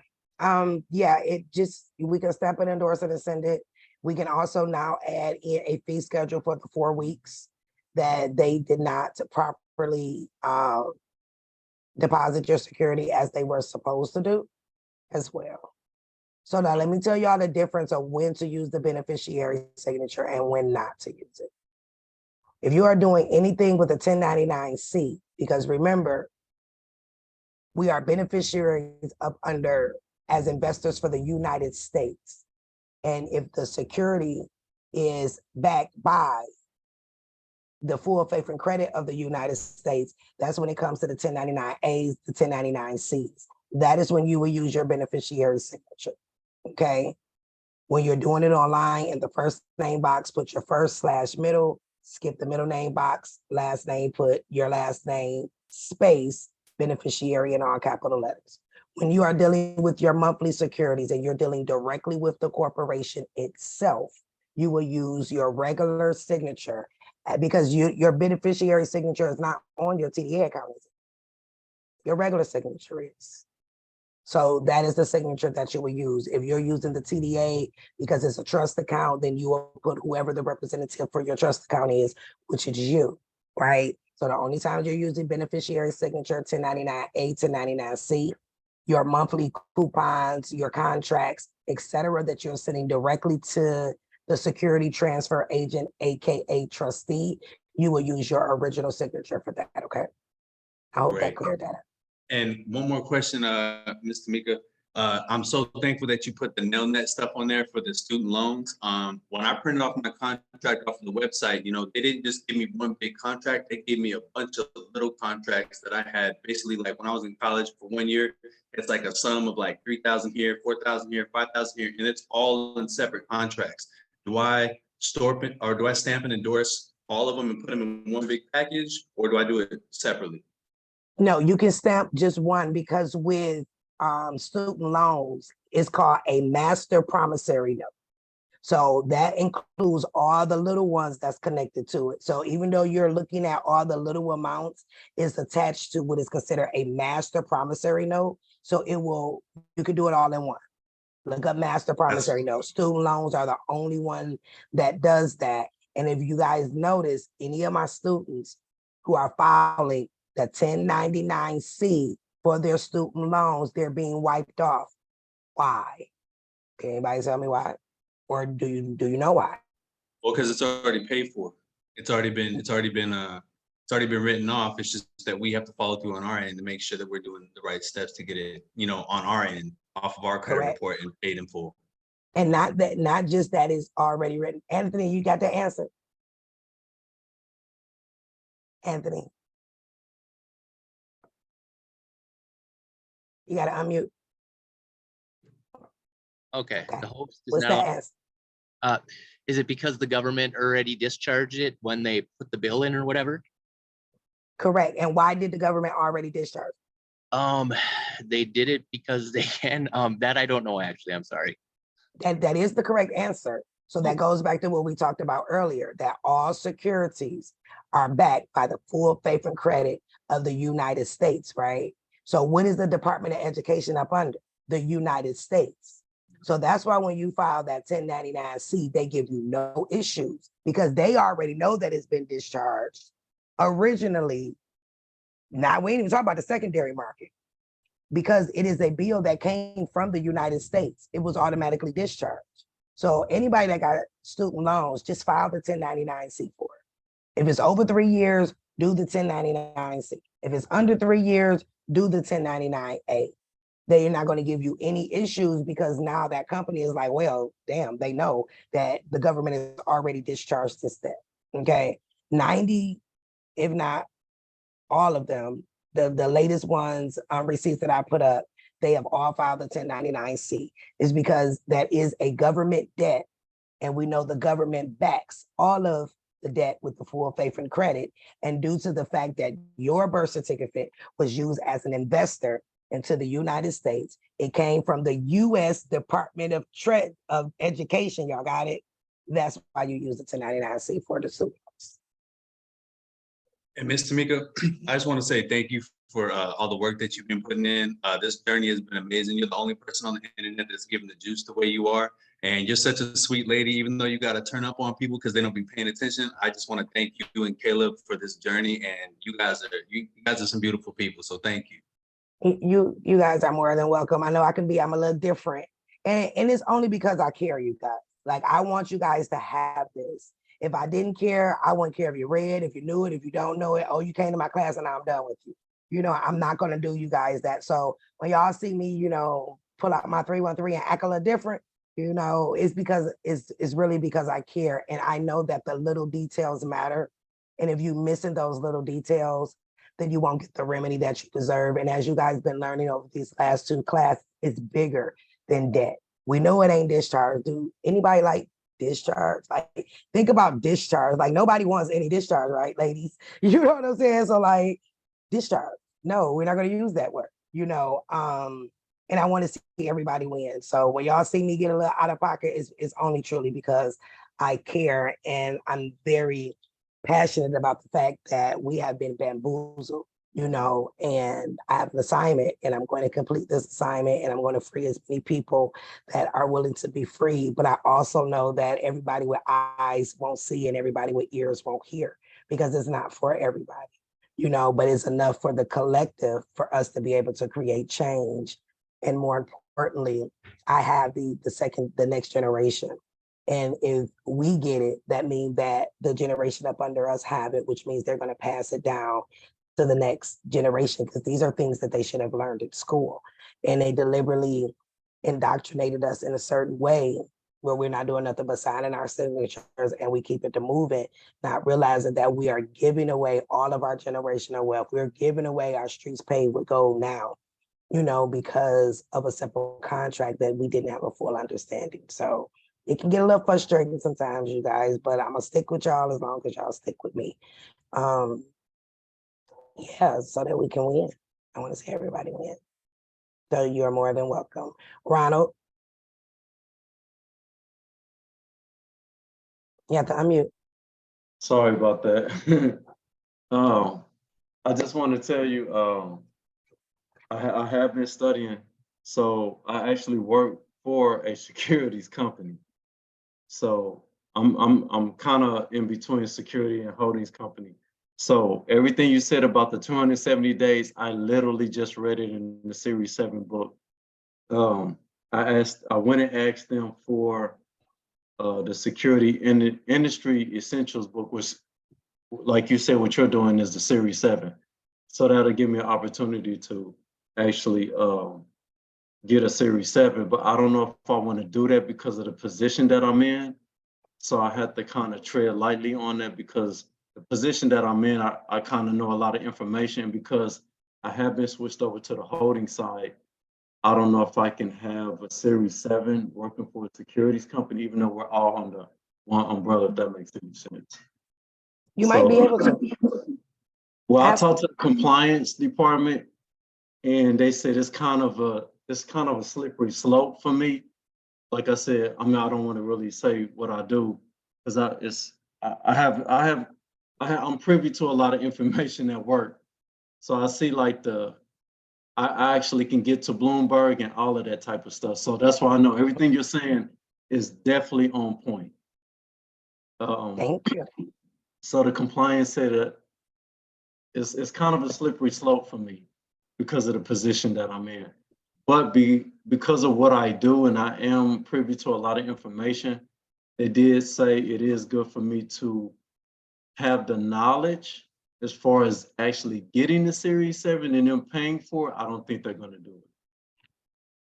So the thing is, if they don't pay for it, if you are allowed to hold that certification of a Series 7, do you know how powerful you can be?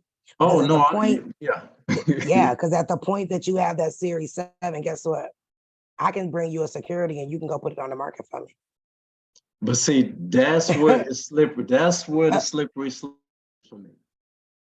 Because it's like insider trading.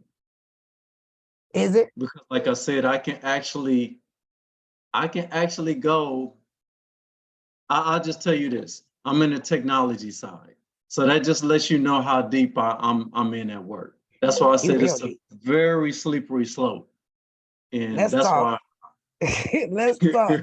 We can talk off the record, you know, outside of NDA, but it would, because you are seeing the physical trade. So that would be a point, like, do I finish in what I'm already doing, or do I flip over to the Series 7 side?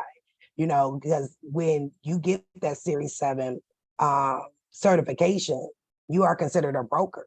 And you're considered a security transfer agent. And who can we take these securities to? The agent. And one of my other businesses, we have a person that's going through Series 7.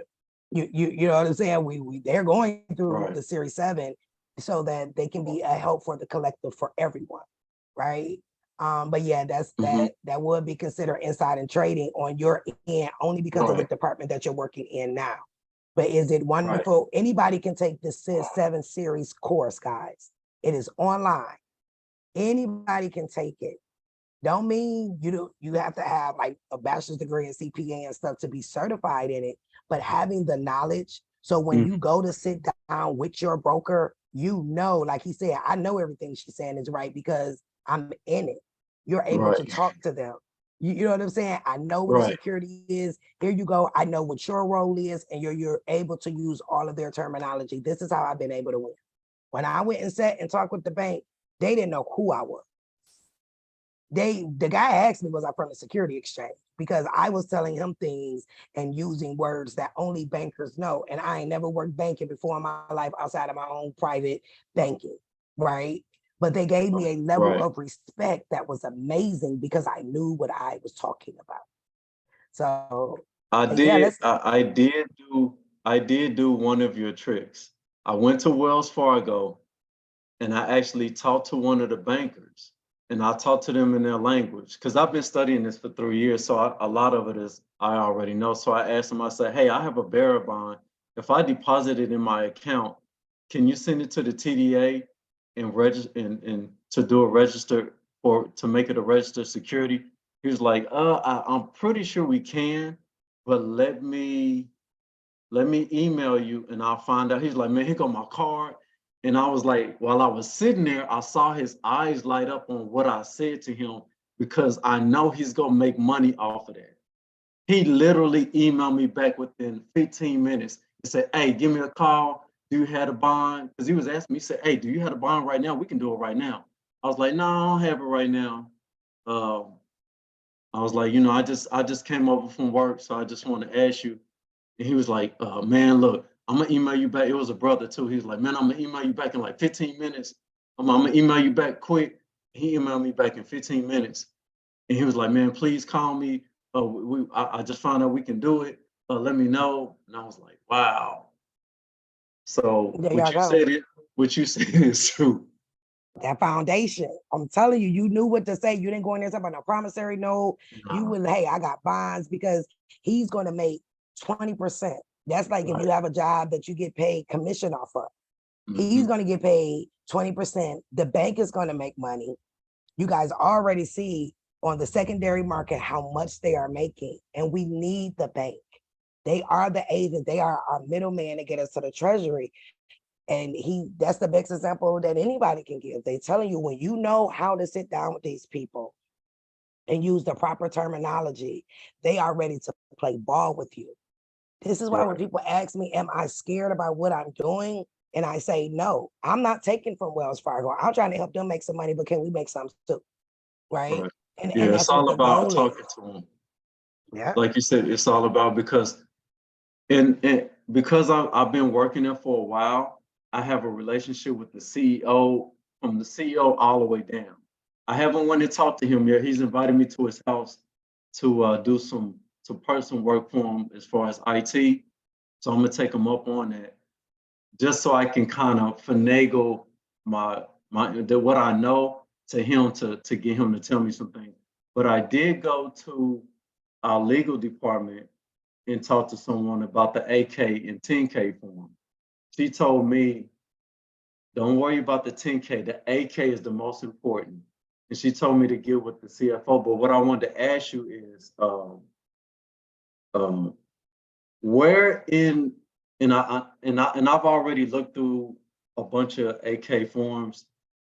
Is there a special spot? Because that's what I asked her. She was like, she doesn't really know, but I did talk to someone in our accounting, and she pointed me to the person who actually makes the AK forms. The only thing about that, the lady is a pure butthole. So I really don't want to go to her like that, because she already kind of been giving me the side eye anyway.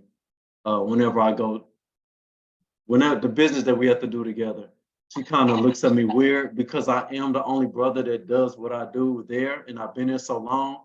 So it's kind of like, she kind of gives me the side eye, so I really don't want to kind of go to her, but I think I'm gonna go to the CFO. But in the AK, is there a certain spot where you can find the indentured trustee? But if not, can I just send it to the registered agent? So the registered agent, all they do is they collect the mail and they give it to the proper person. So they are acting as a middleman, right? And when you're dealing in situations with you having the access to these people that you have, the way that you get her to speak to you is you read that AK form and then you say, hey, I was reading, just making sure that I'm abreast of everything that's going on with my job. Can you explain what this means or what this means? And get to asking her certain questions so that she knows that your knowledge where it needs to be. And then she'll get to talking to you. But the part where you normally is closer to the end of it when it gets to talking about the bank, there's actually a form inside the AK where that physical signature of that representative name, and up under it, if it's US Bank, it'll say US Bank, and then it'll have that representative name, because you know how they have the trustee and the indentured trustee. So on one signature page, we'll have both of their signatures, plus in this case, that lady, because she's the one that created it, her name will be on there as well. And it's a signature page. I'll show one in the next class for you to know exactly what you're looking for. Did you find the clause in your 8K that talks about this? I don't want to use the word discharge, but that talks about basically that if the customer never pays, the bank never lost, because they are able to take it and run it through the Treasury as well as the secondary market. That's on there too. It's normally in section 4. I think I did see that. I think I did see that, but I'm gonna tell you this. Do you have your Series 7 book? Yes, I do. I'm actually in the process of taking a 7 series online course. Even though I can't. Do you have the new? Because the newest one, the newest one has, I had the old one, but the new one is a game changer. And I don't know if you had that. I'm not sure which one I have, but Sid, are you following me on Instagram? I can, yeah, I'll follow you. I can get you one. Okay, yeah. Follow me and send me a DM, and we'll have we'll do an off the record conversation with each other, and I'll check to see if that's the one that I have. But guys, I'm telling you, that Series 7 book, it tells you everything that I'm telling you now, and that's.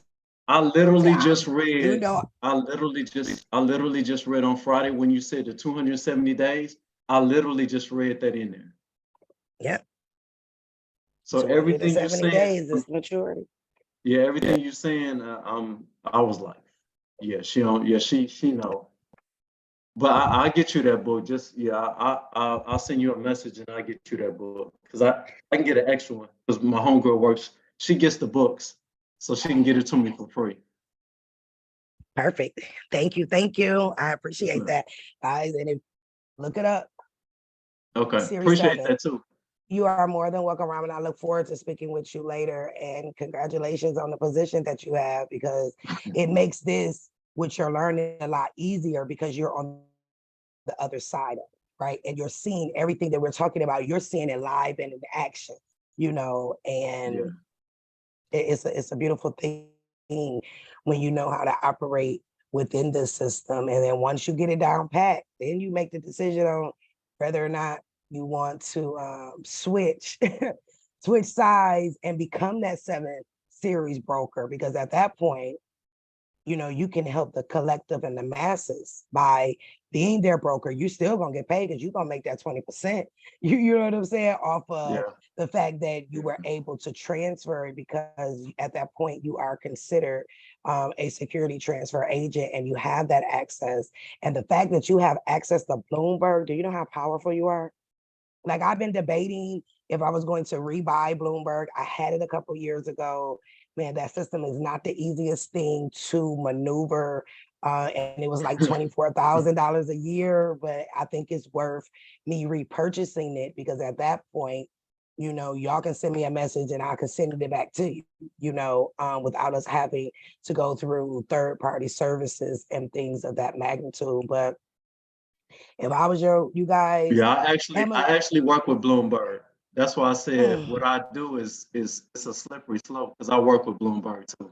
Oh yeah, it's very Like slippery. like if we have problems, I can physically call them and say, yo, this is what's going on. I actually had a problem with one of my employees that I needed to fix, and yeah, that See, said, it's I don't know if I want to let this position go because of the power that I have.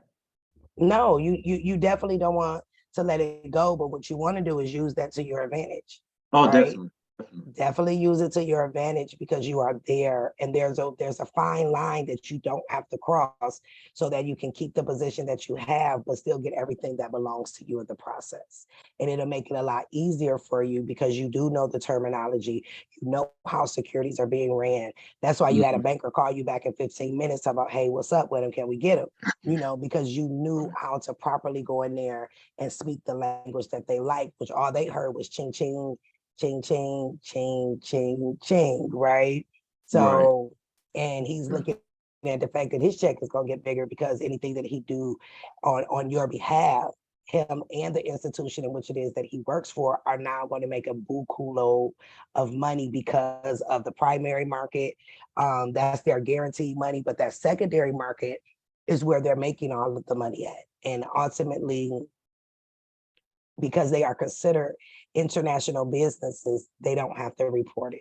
That's why every company is located, well, they're documented in like Delaware or Wyoming, right? But then they're headquartered in California so that they can be considered an international business. So now they are using the market on the national side through the TDA, and then they're using it on the international side because they are considered as a foreign limited liability company. So, Gotcha. Okay. and they went in all over. But yes, send me a message so that I can get your contact information. Would love to have a conversation with you. And guys, anybody can pull the readings for the Series 7. You don't have to take the test because, of course, unless you've done the BA and all of that, you cannot become certified in it. But who said that you couldn't get the knowledge? And if you get the knowledge of the 7 series, because that's what Fidelity and Charles Schwab and Edward Jones, their brokers in there are 7 series brokers. That's why you can get the Medallion signature guarantee. Do you work with the Medallion signature? That is a powerful stamp, guys. I don't, but like I said, I know it's funny, everything you're saying is all the answers are at my job. So I actually went and asked a good friend of mine. I was like, hey, do y'all have the Medallion and how much is it worth? She was they was talking to me about it. My other friend went, she was like, here, Ron, look, here's the Medallion. And she said, And I was like, oh, shoot. She was like, yeah. She said, you should have just asked me. I was like, she said, we dang. There you go. It was sitting Medallion on her signature. desk right in front of me, but I never knew that's what it was. So FYI, any of you guys on here have heard of Quasimodo. Quasimodo is good. Okay, he is one that I would recommend for the people. Okay, his name is Quasimodo. Last year, Quasimodo got a Tesla and never told nobody how he got it. So I'm gonna tell y'all today. Y'all ready? He went and got a contract from Tesla. And before he signed the contract, he went to the bank, signed it in front of a banker, and got a medallion signature put on there and sent it. That is how he got his Tesla free and clear, and with the title and all. That medallion signature is guaranteeing funds, is guaranteeing the fact that that is your actual signature. And for you guys who've had to fill out the 5444 form, that may have had to get the medallion signature so that you can transfer, doing the transfers of securities. This is another reason why I tell you guys, get a Fidelity, Charles Schwab, Edward Jones account, because the regular banks do not like to give out that medallion signature. Navy Federal does without a problem. But the rest of these banks be acting like they can't give out the medallion signature because they know how much weight it holds. But while you're in the process of dealing with your securities, another thing that I would add to my packet, that 544 Treasury form for identification, go get one with the medallion signature, and every packet that you send out to these trustees, include that form in there, because that is giving them, showing that you have the legal right as the holder in due course to transfer your securities. Okay, that medallion signature proves that you are who you say that you are. And if you say somebody takes Jake's name and they sign it, and you go get a medallion signature, right? And then you find out, Jake, a year later that they did, and you go back and put in a claim, whatever that medallion signature is worth, that bank will pay you, because they put a medallion signature on there saying that they know that that was Jake Belcourt that came through here, right? So all it does is it solidifies your signature and put an amount to, depending on the color of the stamp. It can be green. It depends on the type of security transfer agent that you go to. Go to a brokerage. They have the highest level of the medallion signature. And as long as you have an account with Fidelity or Charles Schwab, Edward Jones, they will give you the medallion signature. Bank of America says you have to have an account with them for 6 months and so much money. That's all illegal if you read the medallion signature guarantee rules. And they can actually be fined for not giving you one, but we don't have time for that. Fidelity, because all of you guys need a Fidelity account. Hopefully by the time we do class 3, everybody on here has a Fidelity account, because we're going to show you how to tie your TDA to it, and then how you are supposed to set up these appointments with the brick and mortar. You don't want to do it over the phone. You want to do it in person. So whatever brokerage firm you are having that you are going to do this with, make sure that they have a brick and mortar in your state. Sometimes you have to travel, okay? But if you have to travel, then is it worth it to you? So that you can sit down, and at the point that you have your one particular broker, at that point, you'll be trading all of your securities through them. As I said, we will go over how to create the correct security agreement that you will have on file with your broker, so that they know from the beginning what their role is, they know what your role is. And from there, you guys have a working capital relationship where you bring them securities, they put it on the secondary market, you make money, while we're still in the process of going back and removing the security interest that we have given these corporations and getting our what's due back to us, okay? But yes, that's wonderful to know. Congratulations. I can't wait to talk to you. Yeah, I can't wait to talk I'm in to Texas too, so. Oh, are you? We're gonna have to go out to lunch then. Where in Texas you at? I'm in Dallas. Oh, you ain't far. That's 3 hours. I love road trips. Anytime I can get in the car or hop on a plane, I'm there. So yeah, we'll definitely sit down and have a conversation with one another. Congratulations on the position that you're in and being one of the only one of us that is there. That is wonderful to hear, and keep knocking their head off, because the more you learn, and you're learning both sides of it, you're learning the stuff they wanted you to know, and you learn the stuff they don't want you to know. Knowledge, baby, that they can take a lot from us, but they cannot take our knowledge away. So congratulations on that. Yeah, the good thing is everybody on my job, I'm cool with everybody because I work with everybody, so they're all giving me the knowledge. So, but yeah, like I said, we'll wrap. I don't want to take up too much anybody else's time, but we'll wrap because I got some more information that I can't really say on here for you. So Okay, we'll talk. Absolutely. Send me a DM now on Instagram so that it'll be at the top, and I'll reply back to it. okay, I got you. All righty, Vincent. Hello, can you hear me? Absolutely, Vincent. How are you this evening? I'm fine. I want to thank you, just like everybody else. Our gratitude, we can't even express it, but I want to say thanks again. I have a few questions. I had a mortgage with have a mortgage with Wells Fargo, but the original lender was called Mortgage Networks. And after about 3 months, they filed bankruptcy and Wells Fargo took it over.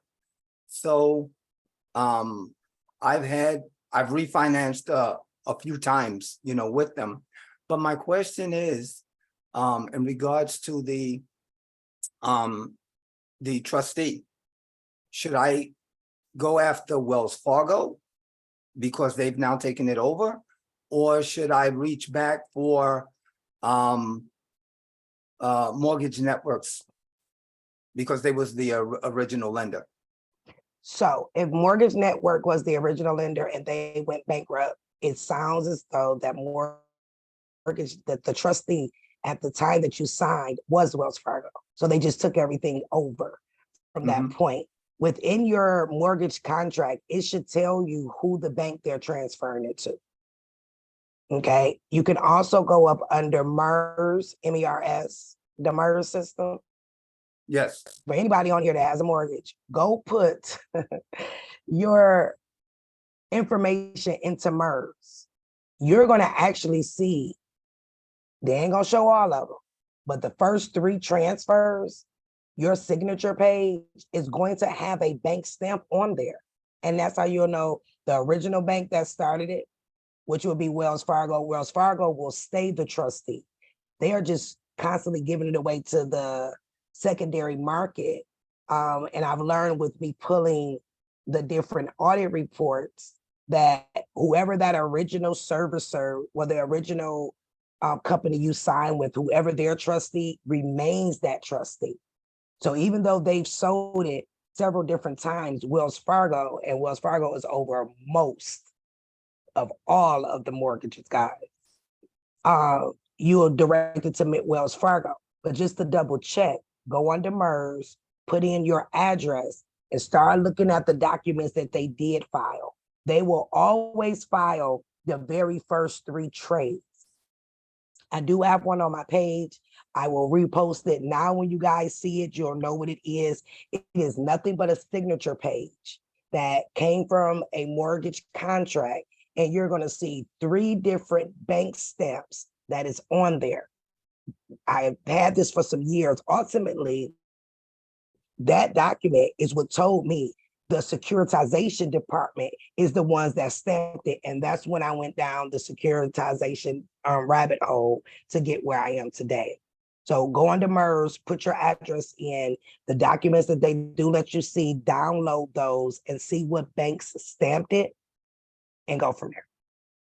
Okay, also, I went to the county clerk's office and I pulled up 2 different satisfaction and discharge notices, with my name and my wife's name on them.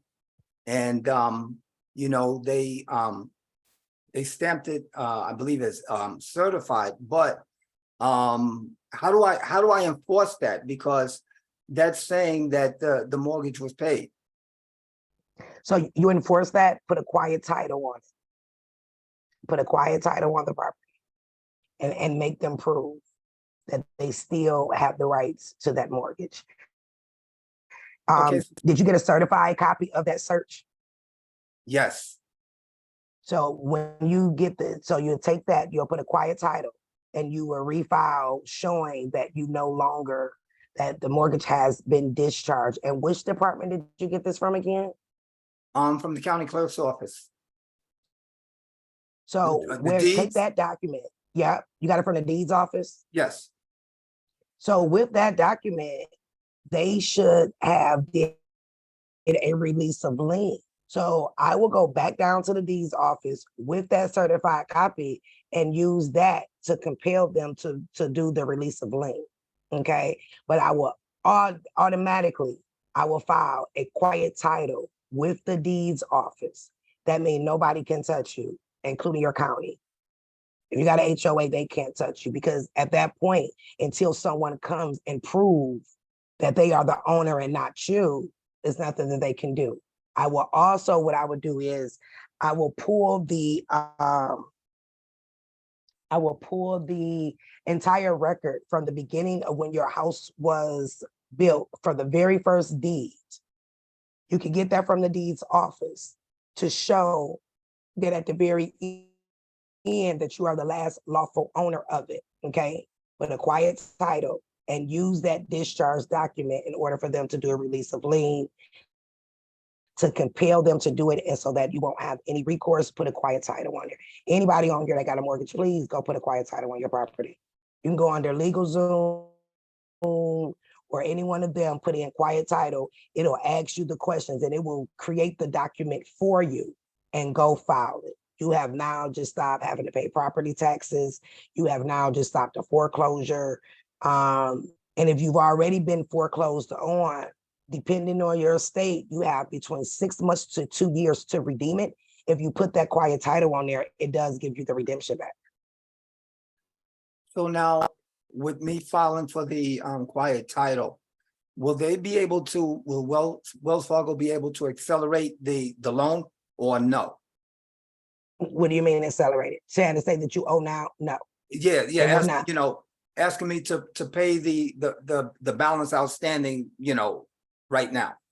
No, what will happen is now Wells Fargo need to prove that they legally have a right to collect from you. And we know that they don't. What I will also do is, if it was me, I would do a quick claim deed my house over to a trust. You have a trust? No. That's one of the classes that's coming that I will be doing too. If I was you, get a 409A trust, do a quick claim deed to the house over the trust, send that notification over to the mortgage company. That's the part people forget to do as well. Okay, and then they know once it's in a foreign trust, they can't touch it either. But no, it cannot make them accelerate the loan. I will also, if I was you, I will take my loan documents, because that is considered commercial. I will fill out that 5444 identification form with that medallion signature on there, okay? Showing that you have the right to trade securities. I will stamp, endorse, and send it over to Wells Fargo for them to satisfy that debt all of the way, okay? And then within the instruction letter, you can tell them now your copy, even though they have their copy already on the secondary market, as a holder in due course within the instruction letter, you will then direct them to transfer your security over to the secondary market and make sure that you put that you get the 80% and they get the 20. Use the restrictive endorsement with deposit only to your Treasury direct account. Within that same letter, I will tell them that they need to refund all of the debt notes that you have given to them, due to the fact that the debt notes did not technically pay the bill. It was only because you can't pay a debt with a debt. Okay. So last question. Did you say that Navy Federal gives you the medallion signature? If so, how do I go about getting that from them? So you have that. If you're going to take the 5444 form in there, do not sign your name until you're in there. They know what that form is. You let them know, hey, I am in the process of trading securities, and it is mandated that the Treasury needs this form. And is normally the whoever the head person is, CSR, that is there, that has the medallion signature. Navy Federal's is green, to be exact, too. And then they'll give it to you right there. Thank you so much. I appreciate it. You are more than welcome.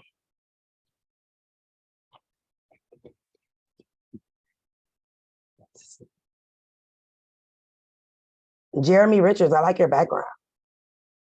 It look Egyptian. How are you? Yes. How you doing, Mr. Mika? I'm amazing. How are you? I am well. I appreciate you. I appreciate your time. Thank you for freeing yourself and reaching back to help the rest of us. Absolutely. All right. So, wow. I had a couple of questions, but as the class goes on, they start morphing into something different. So I actually had to do that form and send a medallion stamp to the TDA, which I did. I made a copy of it to retain for myself. So my question is, because right now I have two supposed debt collectors that took me to court in justice court in my state. One just got a judgment against me, and the other one, well, the first one is a lawyer claiming to be taking me to court on behalf of Synchrony, and the other one is American Express.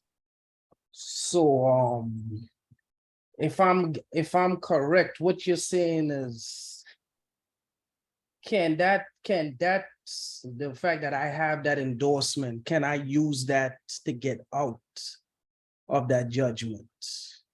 So no, you don't want to use that. But what you want to do is you said it was through Synchrony and American Express. Yes, ma'am. If you go on Synchrony and American Express website under the privacy terms and conditions, it talks about arbitration, right? So for the one that you already got the judgment on, you want to file a motion, stay of judgment due to mandatory arbitration. Okay, so that's for the one that you got the judgment for. For the one that you have court coming up to, you want to do a motion removal from state court due to mandatory arbitration. And that's all you have to do. Okay, so I would do that just with the court. Do I send that to American Express and Synchrony's legal department? Absolutely, you will. Anything that you put into the court, you do have to let the other party be aware of it. So once you file it and the court stamps it, then you're going to send them a copy of it. Of course, the court will send them a copy as well. But you will send them a copy of that as well. It will stay the judgment. And then in the second case, they will stop the proceedings on that. And if I was you, because they're not going to take you to arbitration. Okay, guys, no credit debt collector will ever take you to arbitration. Why? Because if they do, they know that they have to do it up under the FINRA, which is securities fraud. So you think they about to tell on themselves? No, they are not, right? So once you get it stopped in state court, then you can turn around and put them in arbitration for securities fraud. You know now why it's securities fraud, right? They full faith and credit and the secondary market. They are not reporting anything on the secondary market. They are in violation of their indenture trust agreement that they have on file with the Security Exchange. They're in violation of their 10K and their 8K form as well. Okay. And that's how you get that done.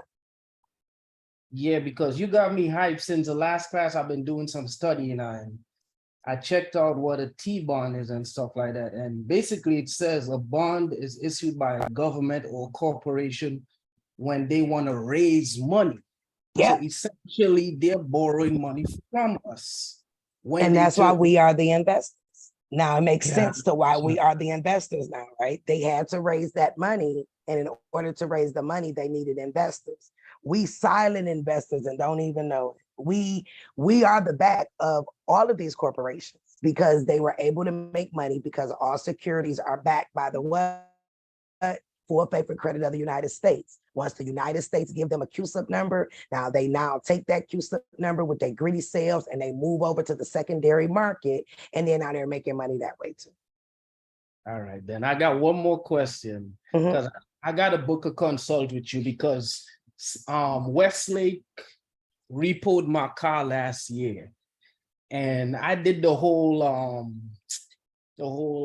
administrative process, all of that, and I was about to take them to federal court, and this is why I'm here with you, because my guy Malachi put me on to you. He was like, you probably should hold off and get into this lady's class and stuff and see what's going on, because I was going through, I told him I send the cease and desist and the whole process. I went through the entire process, and he was like, yeah, that sounds good, but it's security fraud, right? So what I did was I got one of those Bloomberg reports and it showed me the QSIP number. It showed me right now, when I had it done in June, the note was worth 400 and something million.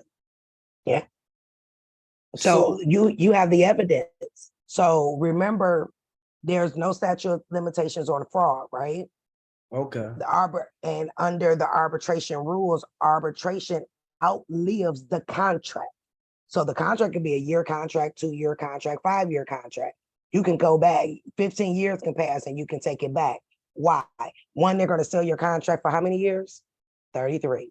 33. Okay. And even though they have repossessed your vehicle, they are still making money off of that security. If you got the Bloomberg report in June, if you get another one in December, you're going to see that they're constantly still making money off of that. That QSIP number needs to also be transferred to your account. I don't know how your Bloomberg report looks, but you should even see a couple times where your name is added in there, like they transferred it back to you. That's ultimately what they did, whoever that was, Vincent, when you said you had the discharge off, because they transferred your security back to you like it was yours, and then they transferred it back out to another entity. That report will get you paid. Well, Do a pre-arbitration with them with that report. This is what I saw in mine, because they said it was moved into a private trust, which started trading the securities on the international market. And the person that did the report stated because of that and Rule 144A of the Security Exchange, they don't have to report it to the SEC. There you go. And it's because also because it's foreign. So y'all remember on the SBG Global reports that I show you, how it goes from the original company, then they transfer it to the depositor, then they transfer into the trust. And I keep saying they do that to protect it. That is exactly why they don't have to report it to the Security Exchange. But when fraud happens and you bring it to their attention, now an investigation get ran up under them. So if you were to bypass the corporation and went straight to the Security Exchange and filed a claim against them, and they looked at their books, because it's still insider trading, it's securities fraud, it's money laundering, and etc. But they're covering themselves by not having to report it because they moved it into a trust, which is why it is so important that each one of you create a trust. During this Freedom Series, I will show you guys how to properly get a 9(8) trust. Properly, I will show you. But even though they did protect it so they don't have to report it, it does not bypass the fact that they are committing fraud. Oh, okay, because I thought that meant that you can't do none with them because they no longer under the purview of the SEC, but you're saying that's not the case. Correct. They're still up under the SEC because they have an agreement with them, but they don't have to report every little single thing to them because of their standing, right? That's the only thing they did. But it doesn't stop the fact that they are committing a RICO, that they are doing money laundering and fraud. And see, what that report that you have, that is what I use through all my arbitration. That's how I get them to settle out. I let them know that I have that report. and what's on that report, like by the CUSIP number and et cetera. And that is what's causing them to do a settle out with all of my clients, because they like, if she take this same information and file a complaint with the SEC, this girl gonna get 1% of the net worth of a company. Yeah, these companies worth billions of dollars, 1% can be an awful lot. All right, so from what I see on your website, it's gonna be a while before I get a consult with you. You see, arbitration should be done via Finra, right? By who? Finra, FINRA. Yes, it should be done under Finra. Are you following me on Instagram? I am, ma'am. Send me a message right now and I'll respond to you and I'll tell you what to do to get started with it. You've already got your audit report done. That's what you need. Based off of your contract, and some contracts say that you have to do like what's almost like pre-arbitration. Let them know that you're about to sue them and try to allow them to get remedy. They do have 21 to 30 days, depending on your state, to respond to that. Okay. But normally when you have that report, it works. So just send me a message. I'll tell you how to construct the document so that you can get started with the FINRA rules. And like I said, because you have that report, you have the evidence of the private side non-reporting accounting, and you should be good with that. But now, guys, you see why when I show those SPG Globals, how they're doing all of the transfers and they protect their assets up under that trust. Why do you think that you shouldn't protect your assets, right? You have to do the same thing with your assets so that it cannot be touched. But yeah, send me a message right now so that I can have it at the top and I'll respond back to you. All right, Mr. Miko, once again, I truly appreciate you. Love and respect to you. Likewise, it is my absolute pleasure. Okay, I'll take a few more questions here. And then I'm gonna give you all a few things that I need you guys to work on, and so that we can be prepared for the next class. Star Moss. Woo! Thank you so much. Oh my God. You're welcome. Oh my gosh. I know I've been worrisome. So I know I was one of those people that keep re-registering and all that. So I apologize, but I'm just really like anxious right now. And I just want to thank you for what you're doing. You really are setting the captives free. So I'm serious. I mean, thank you. Every time you say something, it always connects for me because I've been a student of the Bible for so long. So everything you said always connects with me. So I have a few questions. And so please, thank you for being patient with me. So here's the thing. Okay, you mentioned about stamping and endorsing the bill, right? I heard somebody else saying that you should stamp it and endorse it for the entire year, or should you just stamp and endorse it for that particular bill? Okay, so when it talks about the entire year, okay, that is if you are filing a 1099 and it is a monthly bill. If you know the bill is $200 a month, you can do that 1099-A for the full amount. But due to the fact that they are sending you a bond, which is your interest on the account as the investor, every single month, every month they come, stamp it, endorse it, and send it, unless you have already set up an agreement via the instruction letter to tell them to make sure that they settle it off every month, okay? And for them to deposit it every month. If you enter into an agreement with them that way, then you do not have to stamp it every month. But until then, everyone that they send, stamp, endorse, and send it. And so that each month you can get your interest off of it. Okay, so I stamp it, I endorse it with my regular signature on the back. Do I put a 1 cent stamp or something like that on it, or no? You don't have to. Okay, so and then I just send it registered mail or certified mail or just regular mail? It really depends, because US Bank says that you can, well, Bank of Maryland, New York says you can send it to them certified mail. I do register mail only because when they do not behave, I am getting the Treasury, AKA the United States Postal Service. because remember, they are the head of the Treasury Department. So I just be on the safe side, and I always send it registered mail. Okay. Okay. So can I get my money back from Verizon? Like, I've been paying them. Absolutely. Okay, so I can get my money back. Okay, so I just asked for them to put it back in my Treasury account. You can deposit it back. I would tell them to deposit back in whatever account that you have on file, or however you sent it. You can tell them to send you a check, or etc.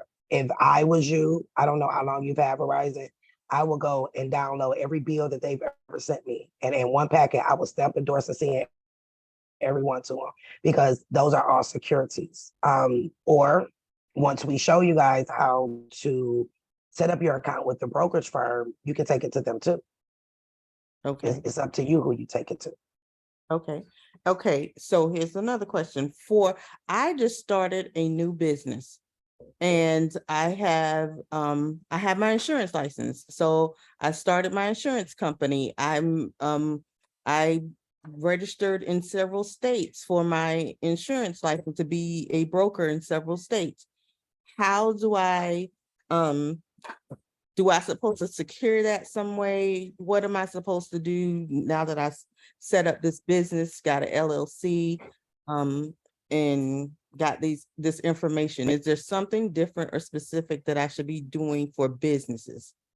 So if you have a business, you could definitely set up a Treasury Direct account with your business. Okay.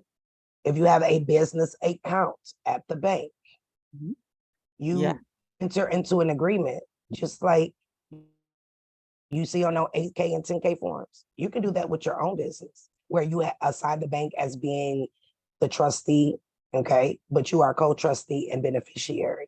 And because you are doing insurance, that means that you are dealing in commercial paper, correct? Which means that can be sold on the secondary market. So you have to get you a bank that will say via a security agreement and a trust indenture agreement, and you can go pull one and utilize information in there. And once you are set up that way, you absolutely can use the bank and to trade your securities through, which means you're making money on the back end. But you have to make sure that within the contract itself, that whoever is signing it, that you have a clause in there saying that you give me the right to transfer, right? Because that's how they get us. You give me the right to transfer, and that you have the right to have security interest within the commercial document itself. Get the bank to play ball with you, you're good to go. So I'm with PNC Bank on the business side for that. So is that not a good bank to go with? Any banks that you recommend? I am with Navy Federal. I was military, so I have Navy Federal, but I also have, Bank of America, and I just opened the PNC for that. So and I did open the TDA account as you recommended. Okay. So any bank that you recommend over the other, or it doesn't matter? It really doesn't matter, but if you guys have been pulling these 8K, 10K forms, the banks that you guys see the most is who? Wells Fargo, Wilmington Trust, US Bank, etc. Right? I would use one of them. Okay. Because this is what they do on a regular basis. Go and pull, if you want to go pull an insurance company because you're in the insurance field, I will go under the security exchange, like Nationwide Insurance, right? I will go pull their trust indenture agreement, their security agreement, because it's online. And I will see how they filled out that T6 form information. And that is how you will construct your documents that you would need in order for the bank to be able to say, hey, we'll play this role for you. And then you will learn that's at that point, then you can start transferring the securities that you are getting from your customers, as long as you have those proper clauses in there. Okay. And then I just have a couple more questions. So I just sold my house in 2021. I was with Bank of America. I'm not sure if I still have the contract for that. Is there a way that I can pull that up and kind of? You can call call them and ask them for a copy of it. They're supposed to keep it on file for 7 years. So you Okay. could just, I wouldn't raise no red flags. I'll just say, hey, I misplaced the mortgage document. Can you send me over the one, you know, say your original mortgage document? Because of course you would need a copy of the security to be able to do that. And with it being a mortgage, of course, they're going to sell it for 33 years. I would definitely get an audit report ran on there so that you can see that you already have a CUSIP number so that you would be able to direct them to take that CUSIP number to run it through your physical account so that you can start receiving your proceeds off of it. And I will, because you have to realize, even though you've sold the house and the contract appears to be done with, you never revoked their security interest. Why you think they can keep selling it? Okay. And last So just revoke that as well, their security interest. security interest. And last question. So it was a time when I was laid off some years ago that I used the state. I was in North Carolina. So I'm from North Carolina. I used the state's fund to reinstate my account. So the state paid you know, their penalties and fees to reinstate my account. So my home wouldn't fall into foreclosure. I have that letter from them. So is there anything I can do with that? I would have to physically see the letter, but in the next class, when I go over what constitutes a security, like what it has to have on there as far as verbiage to know that it is security. If it fits those qualifications, when you learn how to be able to use your private brokerage account with your private broker to be able to transfer securities, then at that point, stamp it, endorse it, and send it. So, I mean, and give it to, stamp it so they can make it a marketable security. In the next class that we have, I will go over what constitutes a security to be a security. Like, what are the definite things on that paper that it has to say? We do know that it is a promise to pay anything that automatically makes it a security. Automatically, if it's an amount on there and it says that you owe in any fashion, then that makes it a security as well. Next class, you'll also see and learn that the funds that the bank is given on the United States Treasury side, their portion is always supposed to be repaid by them and not us, because we are the investors. Okay. Only them. So I'll show that too. Okay. Okay, I lied. I do have two more questions. One, I can't give you two more because I gotta give somebody else a chance. That wouldn't be fair. Okay, so my So mortgage question, I sent I did mortgages. I'm not about to answer it though. I'm Oh, sorry. okay, I'm I'm not about sorry. to Go answer ahead. it though. That would be All so unfair to the other people Sorry, that go is ahead. looking to All ask a right. question. Thank you. Okay. Thank you for No, you're welcome. Absolutely, my pleasure. Stephen, you made me smile. Stephen Ward. Hello, good evening. Good evening. How are you? Doing great, doing great. Me and my wife listening right now and trying to get some notes as much as I can. I have a question on, you mentioned about the medallion stamp, because I have a guy last year. So so the way they play it and how to kind of like pay off the mortgage was like, I'm a member now of a private bank because he has a license on SEC to kind of like produce basically a instrument, financial instrument. So we did that and we sent it, and I had it stamped, a canceled stamp, medallion stamp. Everything was pretty much similar to what you're doing, but the only difference is we mailed it similar certified mail with the red registration. Red label. Everything was in there. So we sent it last year and then came back that telling us that the payment is basically we still owe them. So I kind of like paused and everything. There's an instruction over there. We call UCC online in Colorado, UCC 1, UCC 3. So basically everything was set. And there's even an instruction, and then I also recorded it in the county based on the instruction. The only problem with the guy, because he's kind of like giving guarantee. He even has a 100% money back guarantee if that fails. But I haven't continued it because of that response. Because the next step supposedly was once they received it, file kind of like a lawsuit right away. And there was like bill of exchange. So same amount with a beautiful, like a financial instrument, maybe similar to what you were saying, the commercial paper or something. So anyway, so basically as a member of the bank, private banker, as of now, so we have this capability to kind of like produce that one. So anyway, so we send it. So basically, to cut the story short, they're saying that it's not paid until now, but they didn't return those original documents, which is as a medallion stamp. That's why when I was listening, oh my gosh, green stamp, a green medallion is like worth 10 million. And my signature was there. And I was acting as a special power of attorney. Something like that. For my wife, because my wife was kind of like having a hard time jumping on this type of stuff that we're doing. So I'm the one kind of like more aggressive. So I did it. So until now, and then the next thing that I did is I had a private investigator to do an accounting, what do you call this? Like they pull out the Bloomberg and The stuff audit, like the financial forensic audit.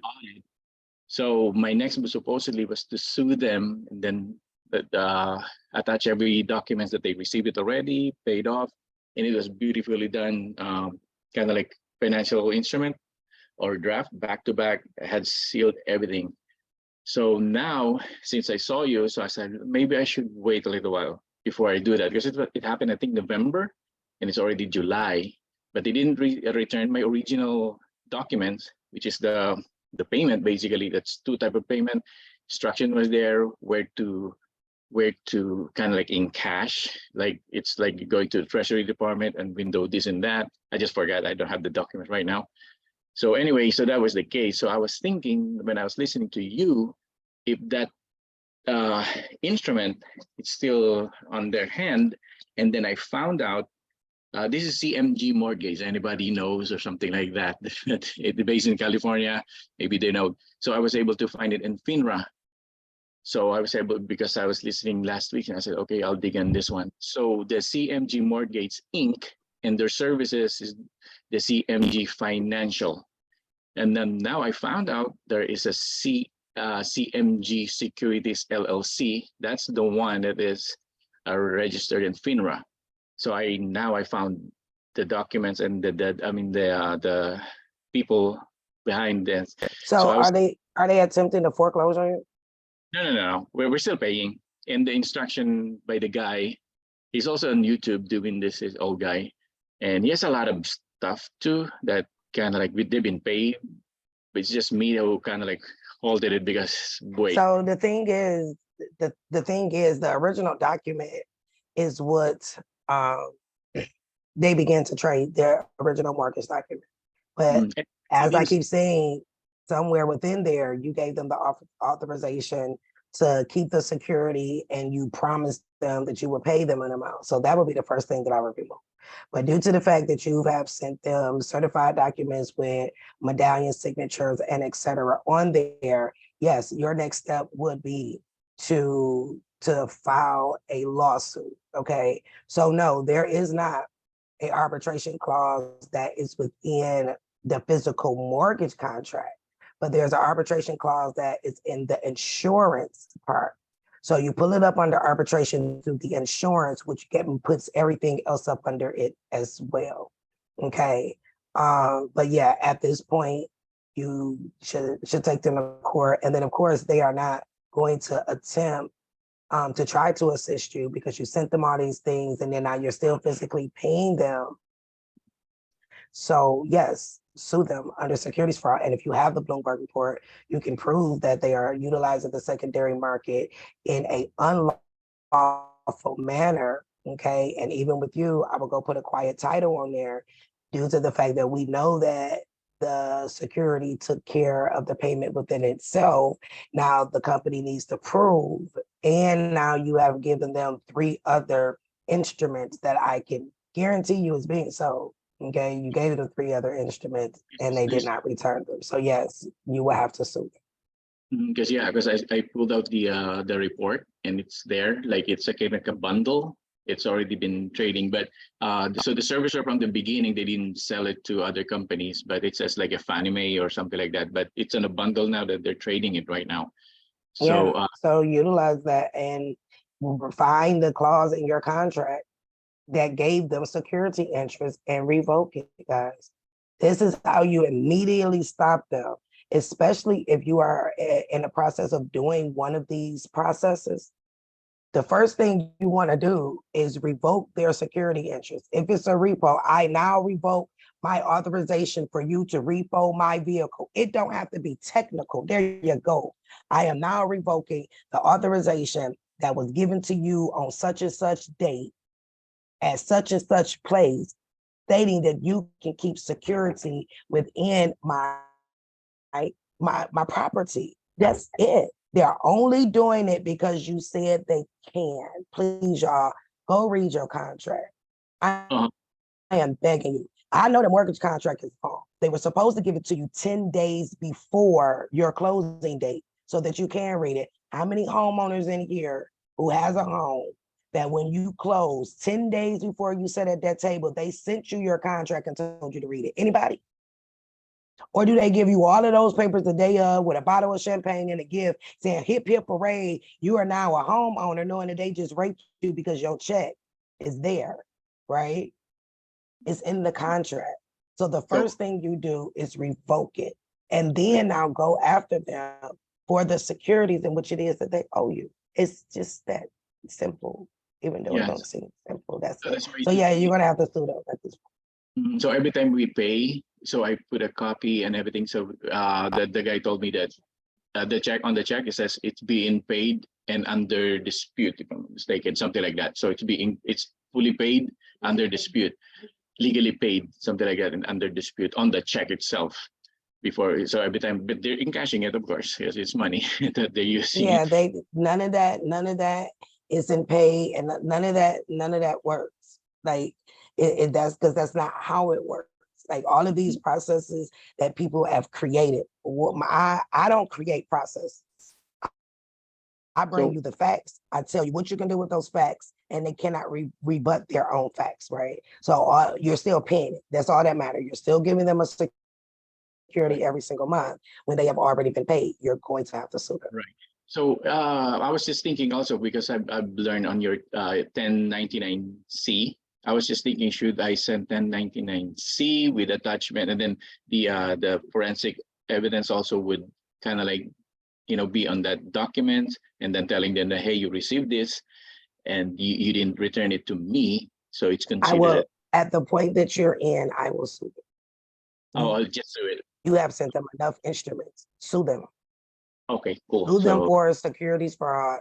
Use the audit report that you have to your advantage. Prove that they are submitting securities fraud, money laundering, a RICO, a violation of their Trust and Indenture Act. Send them a letter saying, this is what is about to happen now. I'm about to file a complaint under the Security Exchange, the Comp Controller. This is what I'm going to do unless you do this, and you got 21 days by the law to comply. If you do not comply, at this point, I will go get a summary judgment on you, and I will sue you and report you to the Security Exchange. That's it. And put a quiet title on your home. Look up a quiet title, follow it, and go file a quiet title. That's it. Thank you so much. You're welcome.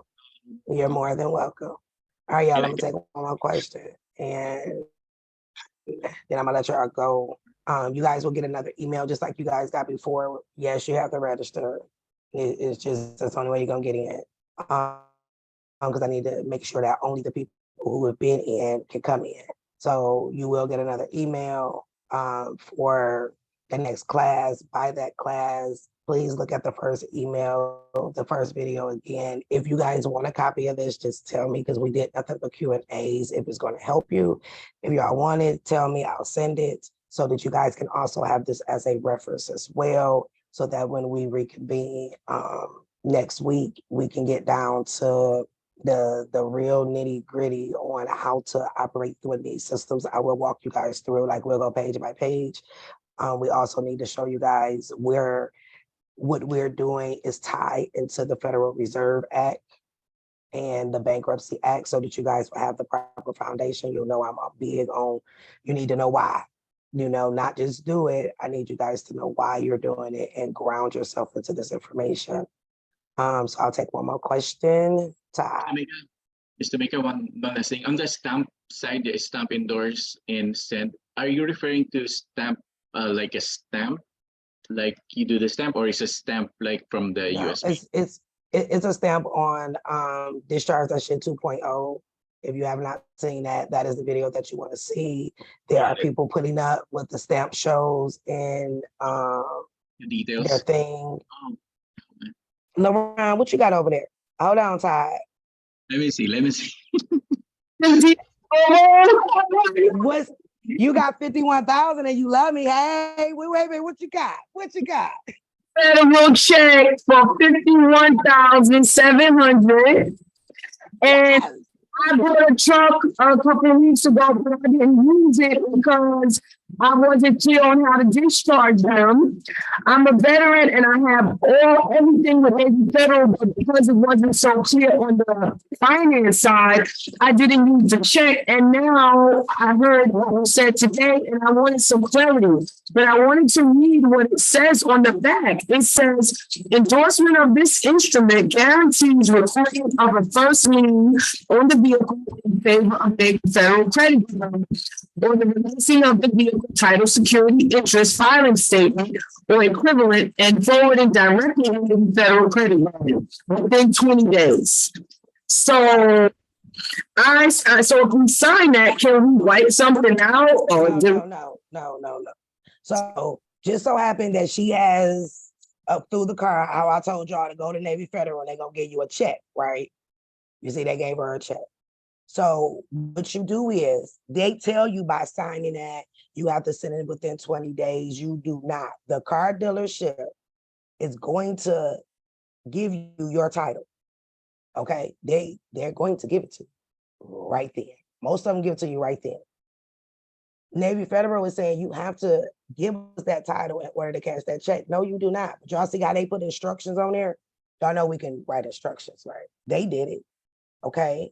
When you get your title, darling, you go to the DMV and you immediately register it. Okay. Now, y'all know I don't believe in registering, but you got to register this vehicle so the title can now be in your name. Once you do that, I'll show you how to throw it in a trust so you ain't got to deal with all that state shit. Okay. Sometimes we do have to follow their rules to get where we need to be, right? So go get your car. And if I was you, you know, whatever amount in that check you don't use, they supposed to give it to you. Do not walk out that dealership without a check. If your car was 40,000 and it's 51, they owe you 11,000 dang on dollars, point blank period, okay? So you make sure you get your money to. So they're gonna give you your title. You immediately go to the DMV because there's no lien on it and register the car in your name, okay? All Navy Federal is gonna do for 20 days, they're gonna keep asking you to send this check, send your title. You don't have to send it. They are going to eventually put it on their record as a personal loan. And then you stamp, endorse, and send. Now you got your car free and clear because remember, they are only able, right, to repo you because their name is on the title. Y'all see, y'all don't have no UCC liens. How y'all think? It's title that they want, right? So their name is on the title. And so they're using that as a reason to repo you. At that point, they cannot repo you. The car is in your name. And then when they turn it into a personal loan, you stamp, endorse, send. Now, that thing said that in 20 days, security, interest, et cetera, you can do the same thing because your actual contract says that you gave them security interest. Change it. Take away the security interest and direct them that at the point that your security has been transferred to the Treasury and they have been paid, right? That they need to also add that into your account. And then you set up the contract to say on the secondary market, I give you permission to trade my, here, let me slow this down, get a pen, y'all. Thank you. I give you permission to transfer said security in the primary and secondary market under these terms. Per the law, you are owed 80%, they are owed 20%. I will allow you until otherwise noted to trade the security for the max amount of use. Do the stamp endorsing send on your contract. Now you have 30 days to change your contract. Why you think they give y'all 30 days to make your first payment, guys? Everything they do is on, because that's just what they do. It's always to something. On mortgage notes, it's 3 months. Why you think like your first 3 months when you get a mortgage is free? Because they're doing transfers. You gave them the permission to keep the security. So that's how you change that back. So that's how you get your money. Because remember, the car was a perk because you just helped them make money off of security as an investor. The car is a perk, guys. The house is a perk. You gave they ass a security and they keeping your money. You gave it to them. Go back and get it. And it's really just as simple as that. Okay. Okay. So that's what I just signed up for arbitration with you on the call tonight. Also, I called the TDA and told them I was logging in Fidelity looking for some QSIP numbers. So I logged in and I realized that I had one that I didn't be in. And so I wanted to figure out how to get it into the TDA. And they told me that if I sent a large deposit directly to them, that I could be it could be marked as fraud. it can be flagged. So you don't want to, that's why they allow you to do $100 at a time. Go in there if you're going to deposit money, as I said, deposit money and buy a savings bond. Yes. Okay. And then in the next auction, I don't care if you got 100, it only take $100 to get into the auction, guys. And y'all know what y'all buying in the auction, right?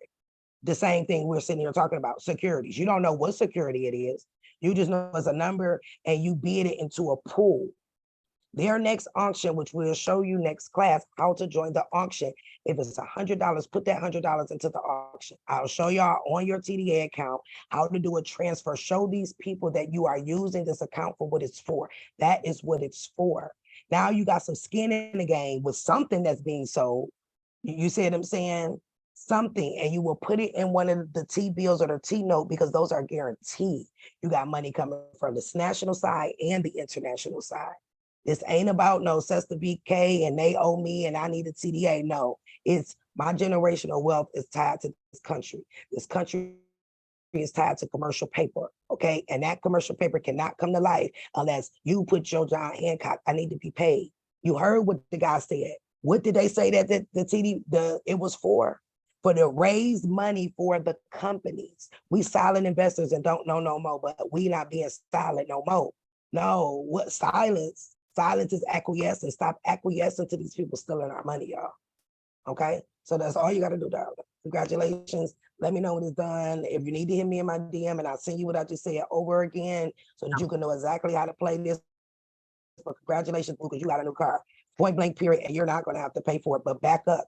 Yeah, the car was a perk. Go back and get your securities. Go and get your whatever the amount is into a savings bond. That will mature within those 270 days, and use that contract to get your skin in the game to make these motherfucking people pay you. Period. Thank you. You're welcome. Okay, Todd. I'm back, Todd. Todd, my last one. Hey, Todd. Hello. How are you? Hi. I'm amazing. Perfect. I kind of have a question. Well, first I wanted to show you that they stamped my my TDA with the green stamp by TD. Can you put that up some more? Y'all see that? That's what a medallion signature look like, guys. That right there is the higher than a notary is on the bank side. Congratulations. What bank did you get it done at? TD. So if you got TD, there's another bank that y'all can use. So that's what happened when I first filled out my for my TDA account. They sent this to me in an email and said I had to get it filled out. I sent it, but after I sent it, I called and they kind of just only did was add my bank information. She said you didn't really have to send this, but I had already sent it. So that I guess is open no matter what. But my question is, you said the quick title, because I have a mortgage and I sent out the paperwork. I did a 1099-A for it's Penny Mac, but the trustee is USA Bank. Yeah. So I sent that to them. It's probably been like a week now. They got it last Monday, registered mail. I sent the 1099-A. When I did the 1099, I did it on the 11th. They mailed it out on the 15th. And then I sent my information out on I think the 19th, and they got it. They picked it up on the 24th. So it's been tomorrow will be a week that they had it. But I also did the commercial paper part where I actually did the promissory note and I did the mortgage contract on commercial paper with the stamp, and I endorsed it. But when I endorsed it on the back, I didn't put underneath my name. Well, first I put my name wrong. You just told me I did it wrong by saying I was supposed to put my regular signature. I put my beneficial signature and didn't write anything else underneath it. But on the instruction letter, I told them to return all tendered FRNs through to the TDA and put the principal of that commercial paper through to the TDA. Again, I just was going off of what I felt. I'm not exactly sure if that was correct. So that's what I'm asking. Did I kind of word it correctly, or should I put more, less?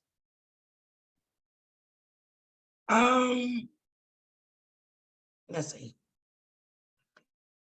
It's not bad, but the stamps are important because that's all they know, right?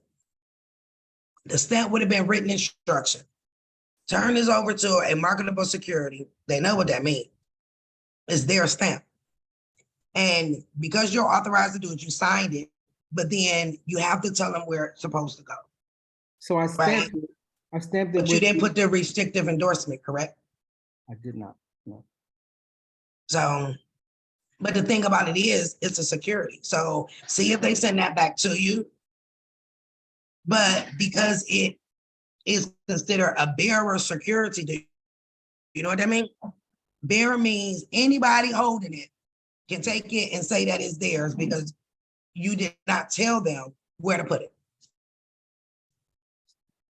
And that tells with them the instruction sheet, even with the instruction sheets saying to do certain things, or no? You told them in written form what to do, but you didn't give them the proper authorization to do it. Did that make sense? Because they gonna go on their policies and procedure. Ain't that what they pull on us? What the policy and procedure say, right? So now that we know their policy and procedure according to their words and what you can lawfully use through the law, right? You were able to tell them what to do. The instruction letter is just a bonus, just in case they try to play ditzy, like, what is this? You know what I'm saying? Because even the stamps says based off of what? Written instruction. Ain't that what it say? You got to stamp. Don't that stamp say written instruction? Okay. But the instruction has to be in a term that they can understand. So even though you gave the instruction letter, you didn't do the proper authorization tactics, which is the stamp. Then you're signing the stamp. You just gave them a free security. That's all you did, because it's a bearer security now. If y'all look that up, bearer security, because if y'all read all of 31 CFR 28, 328 plus 4, 5, 6, and 7, half of the questions y'all asked me, y'all stopped exactly where we said. Oh, it's on 328.6 and 0.5, and you didn't go further. If you went further, it gives you the different examples. And because it's considered a bearer security, you just gave them authorization and you already stamped it for them. They're going to put their extra little stamp on there that they have to put so it can go to the exact Federal Reserve.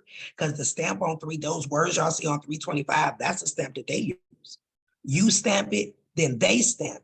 So that's why if you got an IRS debt, if you read 328.4, the different stamps go for different corporations. The very last one is to the IRS. It told you who to send it to.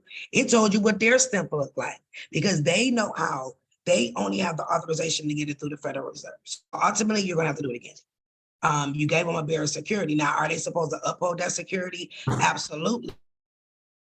But if you want to be able to get those funds, right, as a holder in due course, you have to direct them to do that or find a brokerage that will buy your security. You don't care where you get the money from, as long as you get it from somebody, right? Get it from somebody. Okay. It's all right. Mistakes is how we get better. Like, trust and believe me, I'm where I'm at now, but you know how many no's I got, how many ignores I got? I am just the person that I do not stop until I win. I am going to win, okay, period. So it's okay, dust yourself off, you learn from your mistake and do it again. So so because I made it a bearer security, the FDIC tiers won't work in my favor. No, that's not so. Oh, then I'm okay. Because at the end of the day, guess what? You still gave them a security. That doesn't mean that you cannot have them penalized. But using, that you didn't put it in my account, that's not going to work because you didn't tell them to properly. But no, you can still go after them for the violations within itself, because now they have two securities from you. And then in that case, I will make sure that I send them a notarized document removing any and all security interests and transfers from my security. You no longer have authorization to send my shit, right? There you go. Okay. Perfect. Thank you. Wonderful, wonderful. All right, you guys, for you that stayed to the end, I appreciate it. You guys stand for the Q&A. You never know if a question that you have can be helpful to someone else. I hope it also gave you guys a little bit more insight, and it will give you more time for the next class, where now it's how do I do everything you said, right? And we will, as well as where to find it under the federal rules, which if you do have to, for not complying, as we talked about in number one, you will know what laws to reference and if you have to go that route. So I truly do appreciate you guys for that. We want to make sure that during this time, you guys get all of the information that you need and not rushed. So I truly appreciate you guys on a Sunday night to stay here with me. And I will send out an email to everyone. It will go out tonight. If you guys want this recording, I will send it to you. So if you need it for reference or etc., please make sure you look over the first recording. It will be wise if you have a brokerage account open somewhere. If you already have your TD account open, go buy a savings bond or something so that when you start doing more transactions on your account, it will not get flagged. So yeah, I truly appreciate you guys. Me and Caleb will be back. Class will probably be Wednesday. I think that'll be good. That'll give you guys enough time to look over the first video, go on the Federal Reserve, go mess around on Fidelity website. They asking you to bring us your securities, y'all. That no lies on there, like, hey, can we get those securities? You know, so yeah, thank you guys with this series. I hope you guys have a very wonderful night and that this was very informative. I'll get everything sent over to y'all, re-register, but is Wednesday good for y'all? Shake a head, put a thumb up. We'll make it work. All right, I got a lot of thumbs. So Wednesday it will be, and of course, after Wednesday class, if for some reason you're not able to make it, you will get access to the replay. With this series, I think I'm going to extend the replay longer than 14 days for you guys because it's so much, and I think that you guys will need all parts. So I will definitely, once the series is over, yeah, I'll reactivate all of it and give you guys like 60 days or so to be able to have this information because this is very, very, very important. So I will definitely do that, extend it after once we done with all three, then you guys have 60 days to have all three right there with you. So y'all have a good night. Be looking for the discharge. That shit book will be dropping this week. And thank you guys once again and have a very wonderful evening. Thank you. You're welcome.